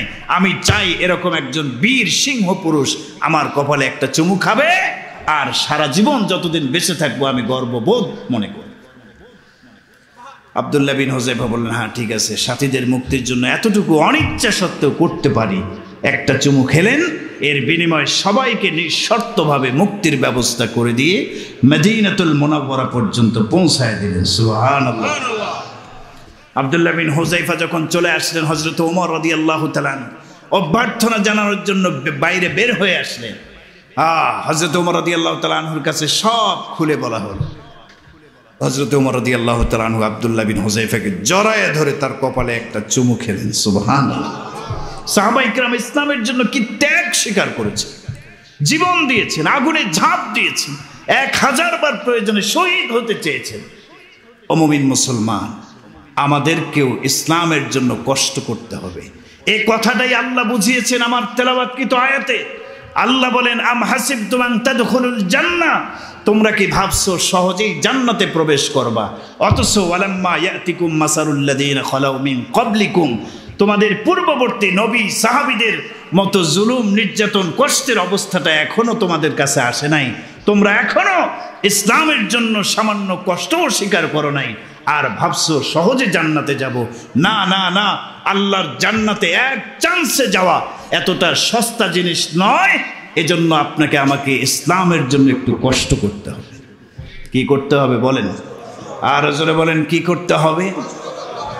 ইসলামের জন্য সবাই কষ্ট স্বীকার করতে রাজি আছি তো ইনশাআল্লাহ? দেখি তো কারা কারা রাজি আছেন, হাত উঁচু করে। আল্লাহ কবুল করেন, বলেন আমিন। হাত নামান। ইসলামের জন্য কষ্ট স্বীকার করা ছাড়া আল্লাহর জান্নাতে এক চান্সে যাওয়া যাবে না।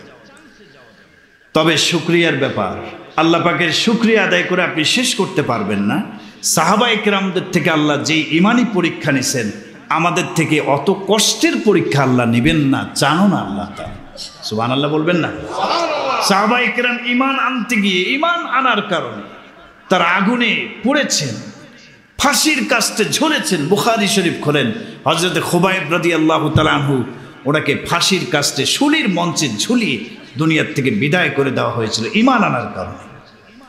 তাহলে ওই কষ্টটুকু আল্লাহ চান না। তবে আল্লাহ পাক রব্বুল আলামিন আমাদের থেকে যে কষ্ট চান, খুবই সামান্য থেকে সামান্য কষ্ট।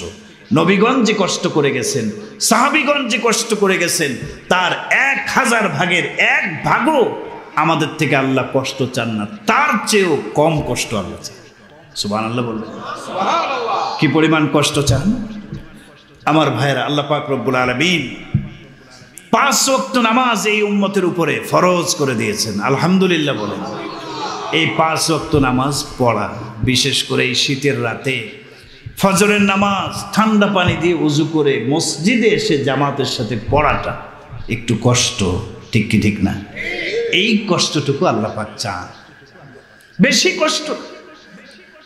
আপনি যখন 5 ওয়াক্ত সালাত আদায় করবেন, দুনিয়ার সমস্ত ব্যস্ততাকে পিছনে ফেলে, আপনার চাকরি বাকরি কাজকর্ম সবগুলোকে পিছনে ফেলে, আজান হওয়ার সাথে সাথে যখন আপনি মসজিদের দিকে দৌড়ে আসবেন, আল্লাহর বিধান পালন করার জন্য আসবেন, আপনার এই যে কষ্ট হচ্ছে, এই কষ্টটুকু আল্লাহ পাক চান। বিনিময় হিসেবে আল্লাহ কি দেবেন?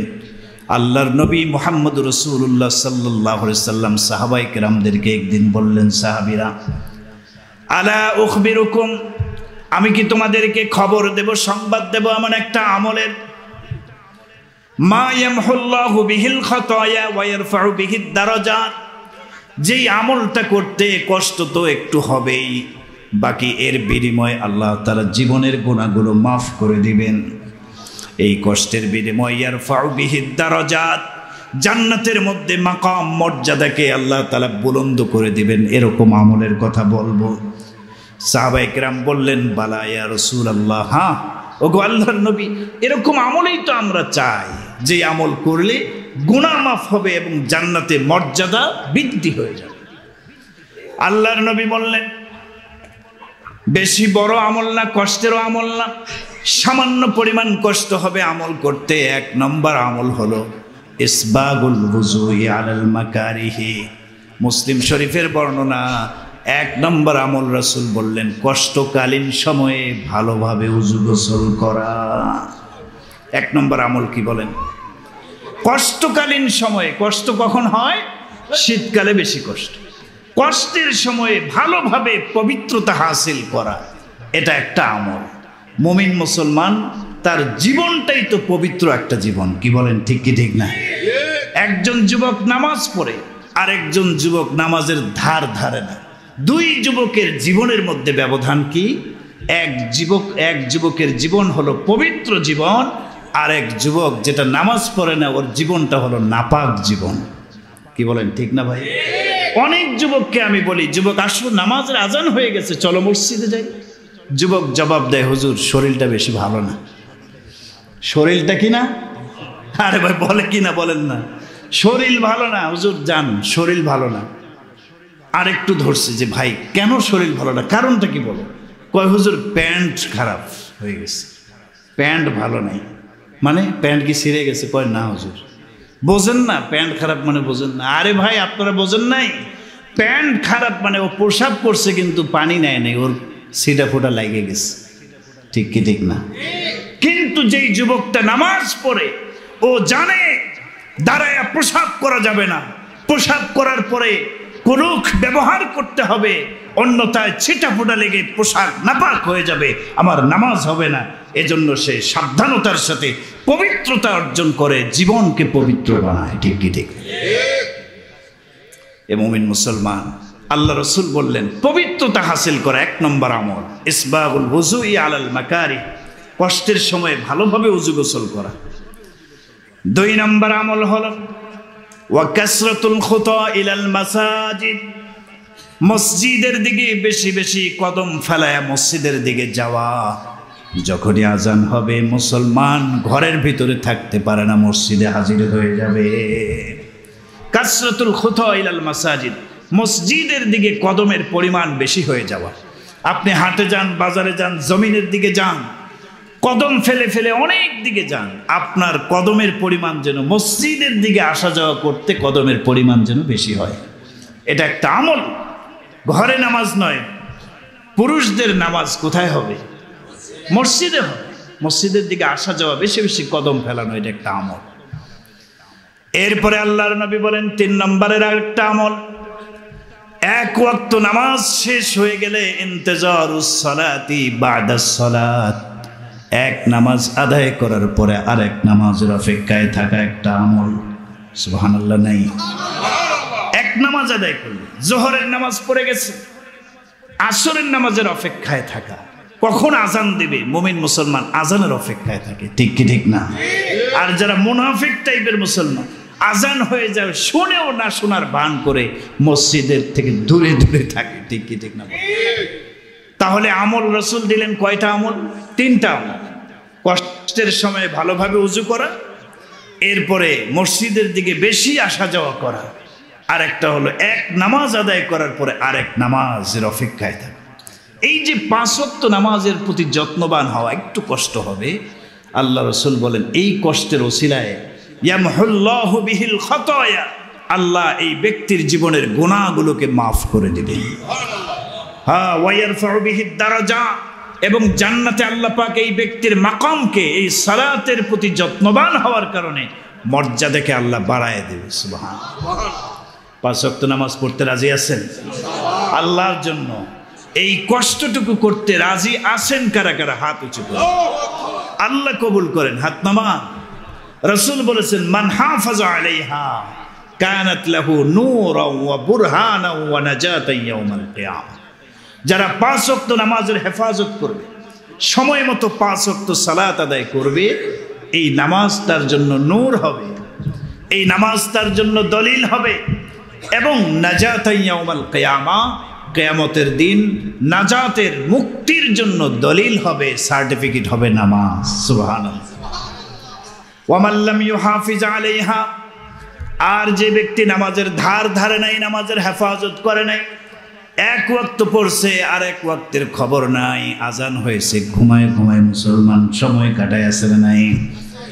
এই লোকগুলোর হাসর হবে মা কারুন ওয়া ফিরাউন ওয়া হামান ওয়া উবাই ইবনে খালফ। হাদিসের মধ্যে আসছে ফিরাউনের সাথে এদের হাসর হবে।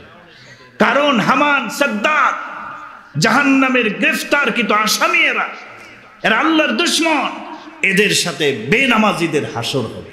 নাউজুবিল্লাহ বলেন। তার মানে ভালো সংবাদ না, এটা খারাপ সংবাদ। খারাপ সংবাদ।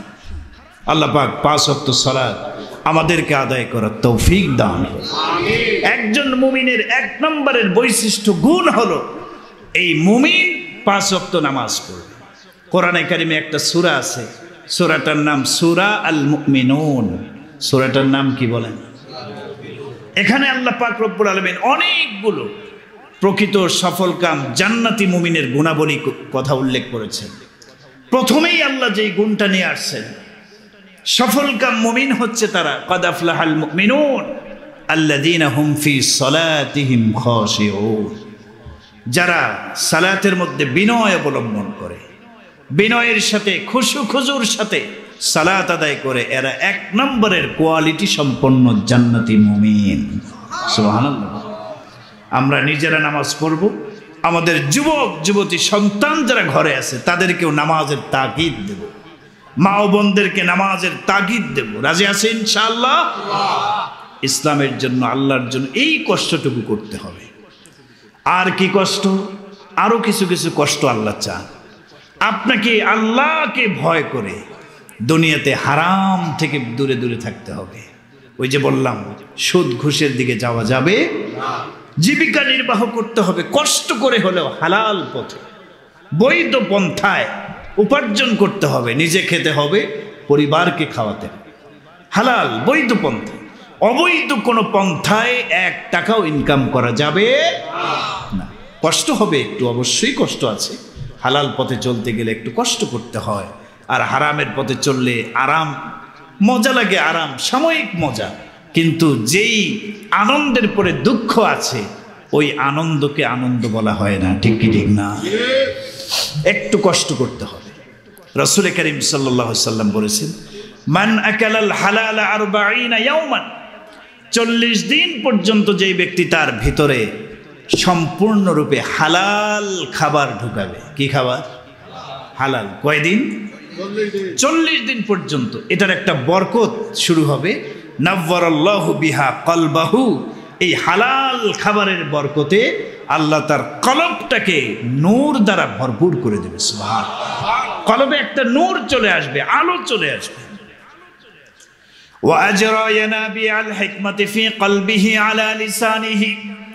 40 দিন পর্যন্ত হালাল খাবার খেলে এর বরকতে তার জবান দিয়ে হিকমতের ঝর্ণা জারি হবে। হিকমতের ঝর্ণা মানে এই জবান দিয়ে ভালো ভালো কথা বের হবে।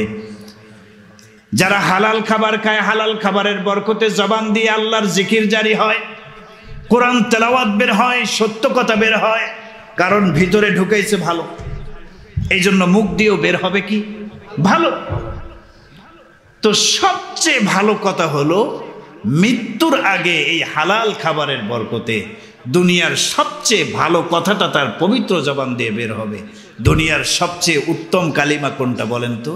লা ইলাহা ইল্লাল্লাহ। এটার নাম কালিমায়ে তয়্যিবা, পবিত্র উত্তম একটা বাক্য। হালাল খাবারের বরকতে মৃত্যুর আগে তার জবান দিয়ে কালিমার দৌলত নসিব হবে। কালিমা পাঠ করতে করতে আল্লাহর বান্দা দুনিয়ার থেকে বিদায় নেবে। একটু কষ্ট তো হবেই, এই কষ্টটুকু আল্লাহ চান। হারামের দিকে যাওয়া যাবে না। রাজি আছেন? এই কষ্টটুকু স্বীকার করতে রাজি আছেন? ইসলামের জন্য আরো একটু কষ্ট স্বীকার করতে হবে। বলবো? কষ্ট হচ্ছে না তো আপনাদের? এখনকার সময়টা অনেক সুন্দর একটা সময় আমরা উপভোগ করতেছি। বাংলাদেশের নির্বাচিত কোনো সরকার আমাদের নাই, তাই না? বাংলাদেশে অন্তর্বর্তীকালীন একজন সরকার, একটা পরিষদ গঠন হয়েছে। বাস আমরা ইচ্ছা মতো সুন্দর একটা সময় পার করতেছি। রাজনীতির কথাবার্তা এখন আর বললেও কোনো সমস্যা নেই, ঠিক না? স্বৈরাচার সরকারের আমলে 2 জনে মিলে যদি কোনো ধরনের রাজনৈতিক কথাবার্তা বলা শুরু করতো, আরেকজনে বলতো এই সাবধান, আসতে বল, সামনে আছে বেটা, দাঁড়ায় আছে। ঠিক না? বলার সুযোগ ছিল না। আর এখন চায়ের স্টলে, দোকান পাটে, বাসে দুইজনে বসে এক সিট দুই সিটের মধ্যে গল্প শুরু করছে, রাজনৈতিক গল্প। কোনো সমস্যা নাই, সুন্দর চলছে। ঠিক ঠিক। তবে কোন কোন মাহফিলে আবার একটু ব্যতিক্রম দেখা যাচ্ছে। বক্তা যদি কোনোভাবে এদিকে একটু ঘুরায় আলোচনাকে, এখন আবার কিছু লোক অ্যাটাক করা শুরু করছে বক্তাকে। ঠিক কি ঠিক না? কারা অ্যাটাক করছে? আমি বলবো ওই তাদের মতো যারা, তারাই অ্যাটাক করছে। ঠিক না? তাহলে এদের মধ্যে আর তাদের মধ্যে পার্থক্য কি? ওরাও বক্তাকে অ্যাটাক করে মাহফিল পণ্ড করে দিত, বন্ধ করে দিত, কথা বলতে দিত না। এখন যদি তোমরাও এগুলি করো, তাহলে তো আমরা বুঝেই নেব ওদের মতো তোমরাও। কি বলেন? ঠিক না? তবে আলহামদুলিল্লাহ সুন্দর একটা সময় পার করছি। সমস্যা নাই তো কথা বলতে? সমস্যা নেই আলহামদুলিল্লাহ। মুক্ত, স্বাধীন, বাধাহীন হকের কথাগুলো আল্লাহর গোলামেরা তাফসীর মাহফিলে এখন বলতে পারতেছে। এই পরিবেশ, মাঠ তৈরি করে দিয়েছেন কে? আল্লাহ। ও মুমিন মুসলমান, বাংলাদেশের এই 56 বছরের ইতিহাস, অনেক নেতা নেত্রীর পরিবর্তন আমরা দেখেছি। এ গিয়েছে, ও এসেছে, ও গিয়েছে, সে এসেছে, অনেক পালাবদল হয়েছে। ঠিক কি ঠিক না? জনগণের ভাগ্যের কোনো পরিবর্তন হয় নাই।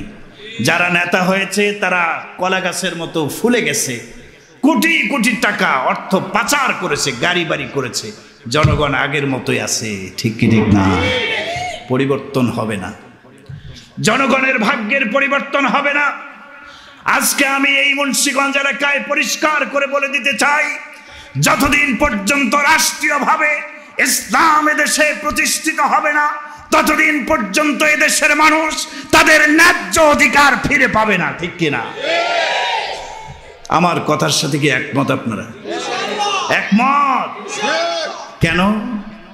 যেই নেতার মধ্যে আল্লাহর ভয় নাই, তাকওয়া পরহেজগারিতা নাই, এই নেতা ক্ষমতায় গিয়ে জনগণের গম চুরি করবে না, রিলিফ এর কার্ডের মাল চুরি করবে না, তো কি করবে?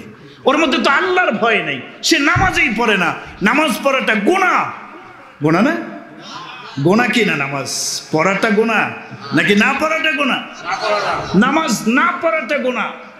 কিন্তু এই বেচারা গুনাহ জানা সত্ত্বেও সে আল্লাহর ভয় নাই, তো সে নামাজ পড়ে না। তাহলে যে আল্লাহর হকের মধ্যে খেয়ানত করলো, আল্লাহর ভয় নাই, সে বান্দার হকের মধ্যে খেয়ানত করবেই করবে। এই জন্য কোরআন হাদিসওয়ালা একজন আলেমে হক্কানি রব্বানিকে রাষ্ট্রের ক্ষমতায় বসানো দরকার। কারণ আল্লাহওয়ালারা যদি ক্ষমতায় বসে, তারা আর মানুষের সম্পদ চুরি করবে না, দুর্নীতি করবে না, এক টাকাও অন্যায়ভাবে মানুষের সম্পদ নষ্ট করবে না। তারা সঠিকভাবে এদেশে ইসলাম এবং ইনসাফ কায়েম করবে। ঠিক কি ঠিক না? এজন্য আমার ভাইয়েরা, মাঠটা বর্তমান থমথমে পরিবেশ, সুন্দর চলছে। ইমানের দাওয়াত দিয়ে যায় এই বাংলার জমিনে। আমরা চাই, অনেক নেতা নেত্রীর পরিবর্তন দেখেছি, আমরা আগামীতে ইনশাআল্লাহ ইসলামিক একজন নেতাকে ক্ষমতায় চাই। পরিষ্কার কথা বলে, ভয় পাচ্ছেন কেন? কোনো ভয় নাই। বাংলাদেশে এমন কোনো বাপের বেটা এখন তৈরি হয় নাই। ইসলামের পক্ষে কথা বলবো, আর এই 16 কোটি 20 কোটি দেশের মানুষের সামনে, মুসলমানদের সামনে আমাকে অ্যাটাক করবে, আমি মনে করি না এরকম কোনো মায়ের সন্তান পৃথিবীতে আছে। ঠিক কিনা বলে? পরিষ্কার বক্তব্য, আমরা মুসলমান হিসেবে ইসলামকে রাষ্ট্রীয় ক্ষমতায় আনতে চাই। রাজি আছেন কারা কারা? হাত উঁচু করে আল্লাহু আকবার বলেন। অন্যথায় তাকবীর দেন নাকি? ভয় পেয়ে গেলেন নাকি? সমস্যা হলে আমার না হবে, আপনাদের কোনো সমস্যা আছে? ইসলামের পক্ষে কথা বলতে গিয়ে যদি হামলা মামলার শিকার হই, জুলুম নির্যাতনের শিকার হই, আমিও ওই আব্দুল্লাহ বিন হুযাইফার যার কথা বললাম, আমিও তার কণ্ঠে কণ্ঠ মিলিয়ে বলবো, আল্লাহ আমাকে যদি 1000 জীবন দিতেন, প্রাণ দিতেন, আমি 1000 বার আপনার ইসলামের জন্য শহীদ হয়ে যেতাম। ইসলামের জন্য কষ্ট করা ছাড়া এক চান্সে জান্নাতে যাওয়া যাবে। এজন্য আপনারা চেষ্টা করবেন, দাওয়াত দিবেন ইসলামের পক্ষে। এখন আর দল মত নির্বিশেষে সবাইকে এক কাতারে আসতে হবে। কে তাবলিগ, কে চরমনাই, কে জামাত শিবির। আমরা পূর্বে অনেক দ্বন্দ্ব দেখেছি, এখনো তাবলিগ জামাতের মধ্যে 2টা ভাগ হয়ে আছে। আফসোস, এই আফসোস রাখবো কোথায়? রাখার জায়গা নেই। এই মুহূর্তে তো সবাইকে ঐক্যবদ্ধ থাকা দরকার, কি বলেন ঠিক না? বাংলাদেশের মানুষ আলেম ওলামা ছাড়া এখানে যারা আছেন আপনারা কিন্তু অনেকে আলেম ওলামা না, কি বলেন ঠিক না? এখানে যারা আপামর সাধারণ জেনারেল শিক্ষিত অনেকে আসছেন, আপনাদেরও মনের আশা যে বাংলাদেশে রাষ্ট্রীয় ক্ষমতায় যেন ইসলামের একজন নেতা চলে আসে, আশা আছে না মনে? আমরা সবাই যদি এক হয়ে যাই, কওমিয়া আলিয়া কোনো ভেদাভেদ না করে, জামাত চরমনাই হেফাজত খেলাফত জমিয়ত কোনো ভেদাভেদ না করে আমরা সবাই যদি ঐক্যবদ্ধ হয়ে আল্লাহর জমিনে আল্লাহর আইন বাস্তবায়নের জন্য একটু কষ্ট সাধনা মেহনত করতে পারি, আমার বিশ্বাস আগামীর বাংলাদেশ হবে ইনশাআল্লাহ ইসলামের বাংলাদেশ। কি বলেন, রাজি আছেন তো ইনশাআল্লাহ? আল্লাহ তাআলা মুন্সিগঞ্জের মানুষকে ইসলামের পক্ষে থাকার তৌফিক দান করুন। আমি বিশ্বাস করি মুন্সিগঞ্জ শব্দটার মধ্যে আলেম ওলামাদের মোহাব্বত লুকিয়ে আছে। মুন্সি, আমাদের গ্রামগঞ্জে আলেম ওলামাদের হুজুর দেখলে বলে মুন্সি, এ মুন্সি ভাই এদিকে আসেন, বলে কি না? মুন্সিগঞ্জের মানুষ, মুন্সি মানে আলেম ওলামাদের মোহাব্বতের মানুষ, ঠিক কি ঠিক না?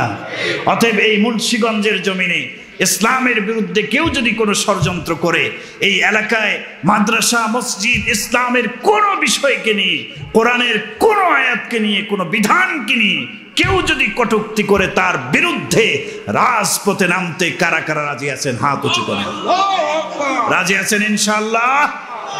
এই মুন্সিগঞ্জের মাটি যেন সর্বপ্রথম ইসলামের ঘাঁটিতে পরিণত হয়। রাজি আছেন? আল্লাহ পাক রব্বুল আলামিন আমাদেরকে ইসলামের জন্য সর্বোচ্চ কষ্ট স্বীকার করার তৌফিক দান করুন। আমিন। সবাই বলেন না আমিন? আমিন। ইসলামের জন্য কষ্ট স্বীকার করব। তবে শোনেন, আল্লাহ পাক বলছেন দুইটা জিনিস দিয়ে আমার রাস্তায় কষ্ট করো, বিনিময় হিসেবে আমি জান্নাত দেব। এটা হলো শর্ট কোর্স। কি কোর্স বলেন না? ওই যে 12 বছরের কোর্সকে 6 বছরে নিয়ে আসে, 5 বছরে নিয়ে আসে, আছে না? শর্ট কোর্স, জান্নাতে যাওয়ার শর্ট সিলেবাস হলো, কোর্স হলো। আল্লাহ বলেছেন সূরাতুত তাওবার শেষের দিকে একটা আয়াতে আল্লাহ বলেছেন, আমাকে দুইটা জিনিস দাও, এর বিনিময়ে তোমাদেরকে আমি জান্নাত দেব। ওই দুইটা জিনিসকে আমরা দিতে রাজি আছি, আল্লাহকে দিতে রাজি আছি। হ্যাঁ, ইন্নাল্লাহা আশতারা মিনাল মুমিনিনা আনফুসাহুম ওয়া আমওয়ালাহুম বিআন্না লাহুমুল জান্নাহ। আল্লাহ পাক রব্বুল আলামিন বলেন, তোমাদের জান এবং মাল দুইটা জিনিস আমাকে দিয়ে দাও, বিআন্না লাহুমুল জান্নাহ, বিনিময় হিসেবে আমি জান্নাত দিয়ে দেব। আল্লাহ আমাদের থেকে চান কি? জান চান, আর কি চান? মাল। জানও দিতে হবে আল্লাহর রাস্তায়, মালও। আমরা তো জান দিতে রাজি আছি, মাল দিতে রাজি নাই, ঠিক না? জুমার দিন কালেকশনে মসজিদে যখন ইমাম সাহেব দানের ওয়াজ করে, চেহারাটা মাথা নিচু করে ঘুমের ভাব ধরে মুসল্লিরা। কে বলেন ঠিক কিনা? মুসল্লিরা ঘুমের ভাব ধরে, মনে হয় যে ওই দানের কালেকশনের ওয়াজে কানে ঢুকতেছে না। তার মানে মাল দিতে রাজি নাই, জান দিতে রাজি, মগর মাল দিতে রাজি না। না না, জীবনও দিতে হবে। প্রয়োজনে যদি কখনো জিহাদের ডাক আসে, ইসলামের জন্য প্রথম কাতারে কাফনের কাফন মাথায় বেঁধে জিহাদের ময়দানেও যেতে হবে। রাজি আছেন মুন্সিগঞ্জের মানুষ? রাজি আছেন? জীবন দিতে হবে ইসলামের পথে, মালও দিতে হবে। যদি কখনো ডাক আসে মাদ্রাসা মসজিদ কবরস্থানের উন্নয়নের জন্য, দিনই কোনো কাজের জন্য বিশেষ ডাক আসে যে কিছু টাকা পয়সা দান করেন মাদ্রাসায় মসজিদে, গরিব অসহায়দের পাশে দাঁড়ানো, ত্রাণ বাবদ বিভিন্নভাবে ডাক আসে, সাধ্য মোতাবেক আল্লাহ রাস্তায় দান করতে হবে। কি রাজি আছেন তো ইনশাআল্লাহ? আল্লাহ তাআলা সাধ্যের বাইরে কাউকে অ্যাটাক করেন না। লা ইউকাল্লিফুল্লাহু নাফসান ইল্লা উসআহা। সাধ্যের বাইরে আল্লাহ কারো উপরে কোনো বিধান চাপায় দেন না। আল্লাহ বলেন, আনফিকু মিম্মা রাযাকনাকুম, তোমাদেরকে যে রিজিক দিয়েছি তা থেকে তোমরা কিছু আল্লাহ রাস্তায় দান করো। সব চাইছেন, অর্ধেক চাইছেন, না কিছু চাইছেন? বলে কিছু। এই কিছুর পরিমাণ কি? ফরজ হিসেবে জাকাতের বিধানের ক্ষেত্রে কিছু মানে 2.5%। কিছু মানে কত পার্সেন্ট? শতকরা 2.5%। 1 লক্ষ টাকায় মনে করেন 2.5% আসে মাত্র 2,500 টাকা। কি বলেন ঠিক না? 100 টাকায় 2.5 টাকা। তো 100-র মধ্যে 2.5%, এটা কি বেশি, অর্ধেক, নাকি সামান্য? এই সামান্য আল্লাহ তাআলা ফরজ করে দিয়েছেন যাদের টাকা পয়সা আছে তাদের। অতএব তাদেরকে যাকাত দিতে হবে। যাকাত আদায়ে গরিমসি করা যাবে না, তাহলে জান্নাতে যাওয়া যাবে না। আল্লাহ কোরআনে কি বলছেন? সূরা আল মুমিনুনের শুরুতেই বললাম যে মুমিনদের কিছু গুণ আল্লাহ উল্লেখ করেছেন।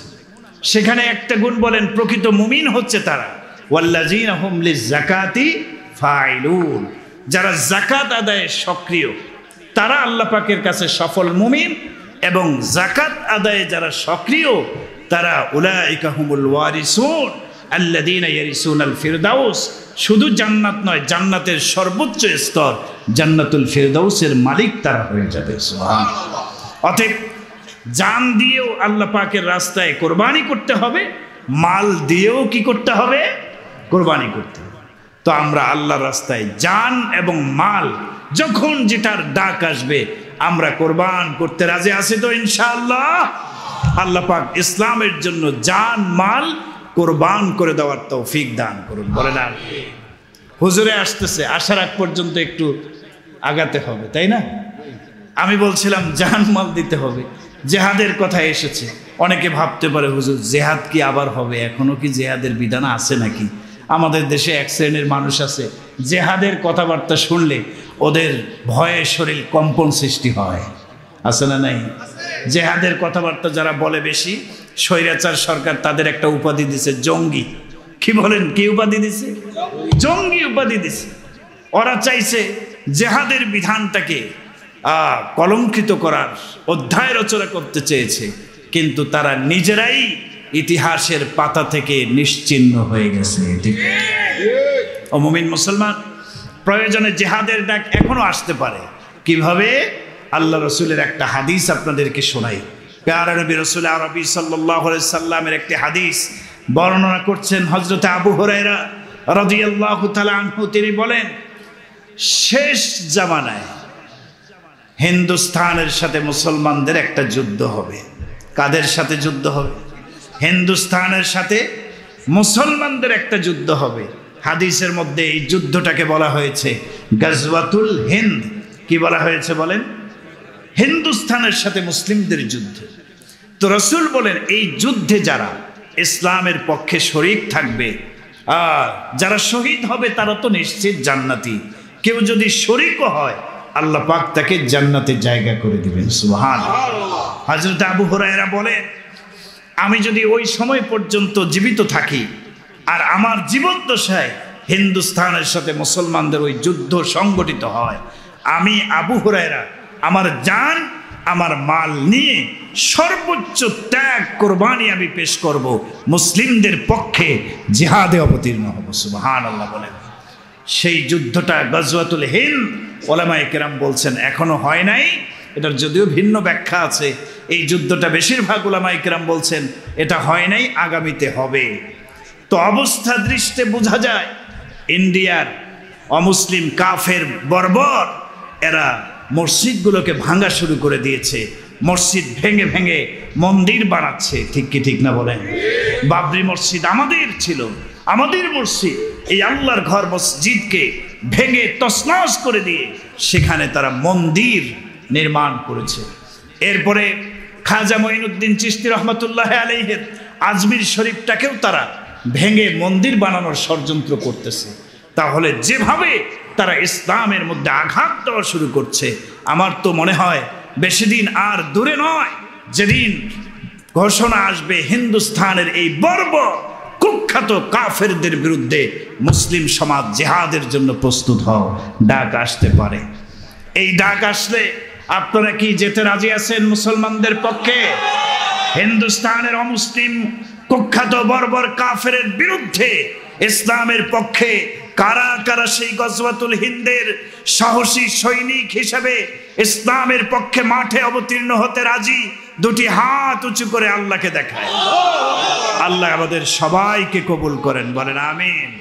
আল্লাহ পাক রব্বুল আলামিন ইসলামের জন্য আমাদের জান আমাদের মাল উভয়টা কোরবানি করার তৌফিক দান করুন, বলেন আমিন।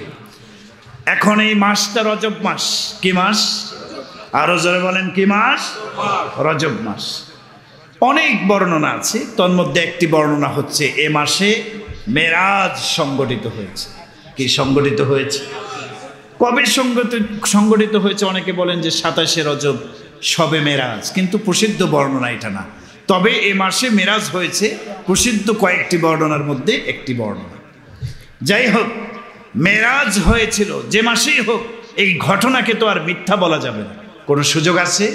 কোরআনে কারিমে সূরাতুল ইসরা, বনি ইসরাইল, সুবহানাল্লাযী আসরা বিআবদিহি লাইলাম মিনাল মাসজিদিল হারাম ইলাল মাসজিদিল আকসা।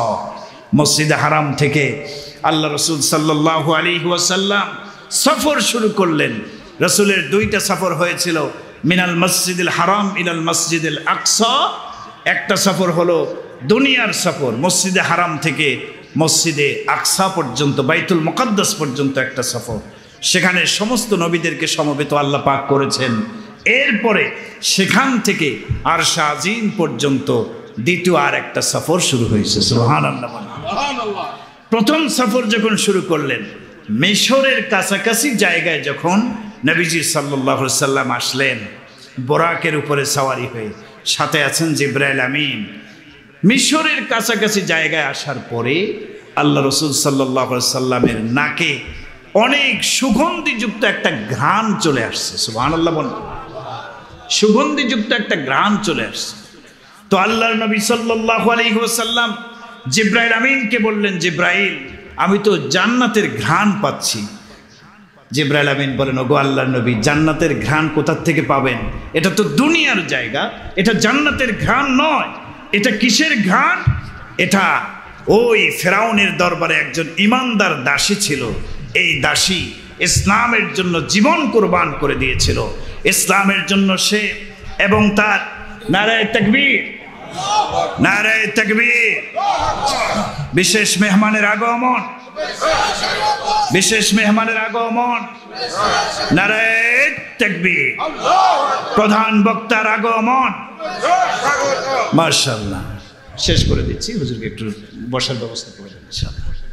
তো বলছিলাম, এই ঘ্রাণ কোথার থেকে আসছে? জিবরাইল আমিন ঘটনা বর্ণনা করে শোনাচ্ছেন, এই ঘ্রাণ জান্নাত থেকে আসে নাই, বরং এই ঘ্রাণ আসছে মিশরের এক সময়ের ফেরাউন ছিল। ফেরাউনের দরবারে ইমানদার একজন দাসী ছিল। এই দাসী ঈমান আনার কারণে জুলুমের শিকার হয়েছে। নিজে এবং তার পাঁচটি সন্তানকে আগুনে নিক্ষিপ্ত হতে হয়েছে। এভাবে তারা শাহাদাত বরণ করেছেন ইসলামের জন্য। যারা ইসলামের জন্য জীবন দিয়েছিলেন, এই ফেরাউনের দাসী মা শ্বেতা এবং তার সন্তানদের হাড় গোড়গুলো এক জায়গায় জমা করে কবর বানিয়ে রাখা হয়েছে। সেই শহীদের কবর থেকে ঘ্রাণ চলে আসছে। সেই ঘ্রাণ আপনি মুহাম্মদ রাসূলুল্লাহ অনুভব করতে পেরেছেন। সুবহানাল্লাহ। এই মেরাজের ঘটনার থেকে এটা শিক্ষা, যারা ইসলামের জন্য জীবন দেয়, এই শহীদদের কবর থেকে জান্নাতের ঘ্রাণ উজ্জীবিত হয়। ঠিক কি ঠিক না? তাহলে আমরা এটাই আজকের প্রতিজ্ঞা, ইসলামের জন্য জানও দেব, মালও দেব। রাজি আছেন তো ইনশাআল্লাহ? আল্লাহ তাআলা জান মালের বিনিময় বিআন্না লাহুমুল জান্নাহ, আমাদেরকে জান্নাত দিবেন। এক চান্সেই আমরা জান্নাতে যেতে পারবো। আল্লাহ পাক রব্বুল আলামিন আমাদের সবাইকে এক চান্সে জান্নাতে প্রবেশ করার মতো তৌফিক দান করুন। ওয়া আখির দাওয়ানা আলহামদুলিল্লাহি রাব্বিল আলামিন। আসসালামু আলাইকুম ওয়া রাহমাতুল্লাহ।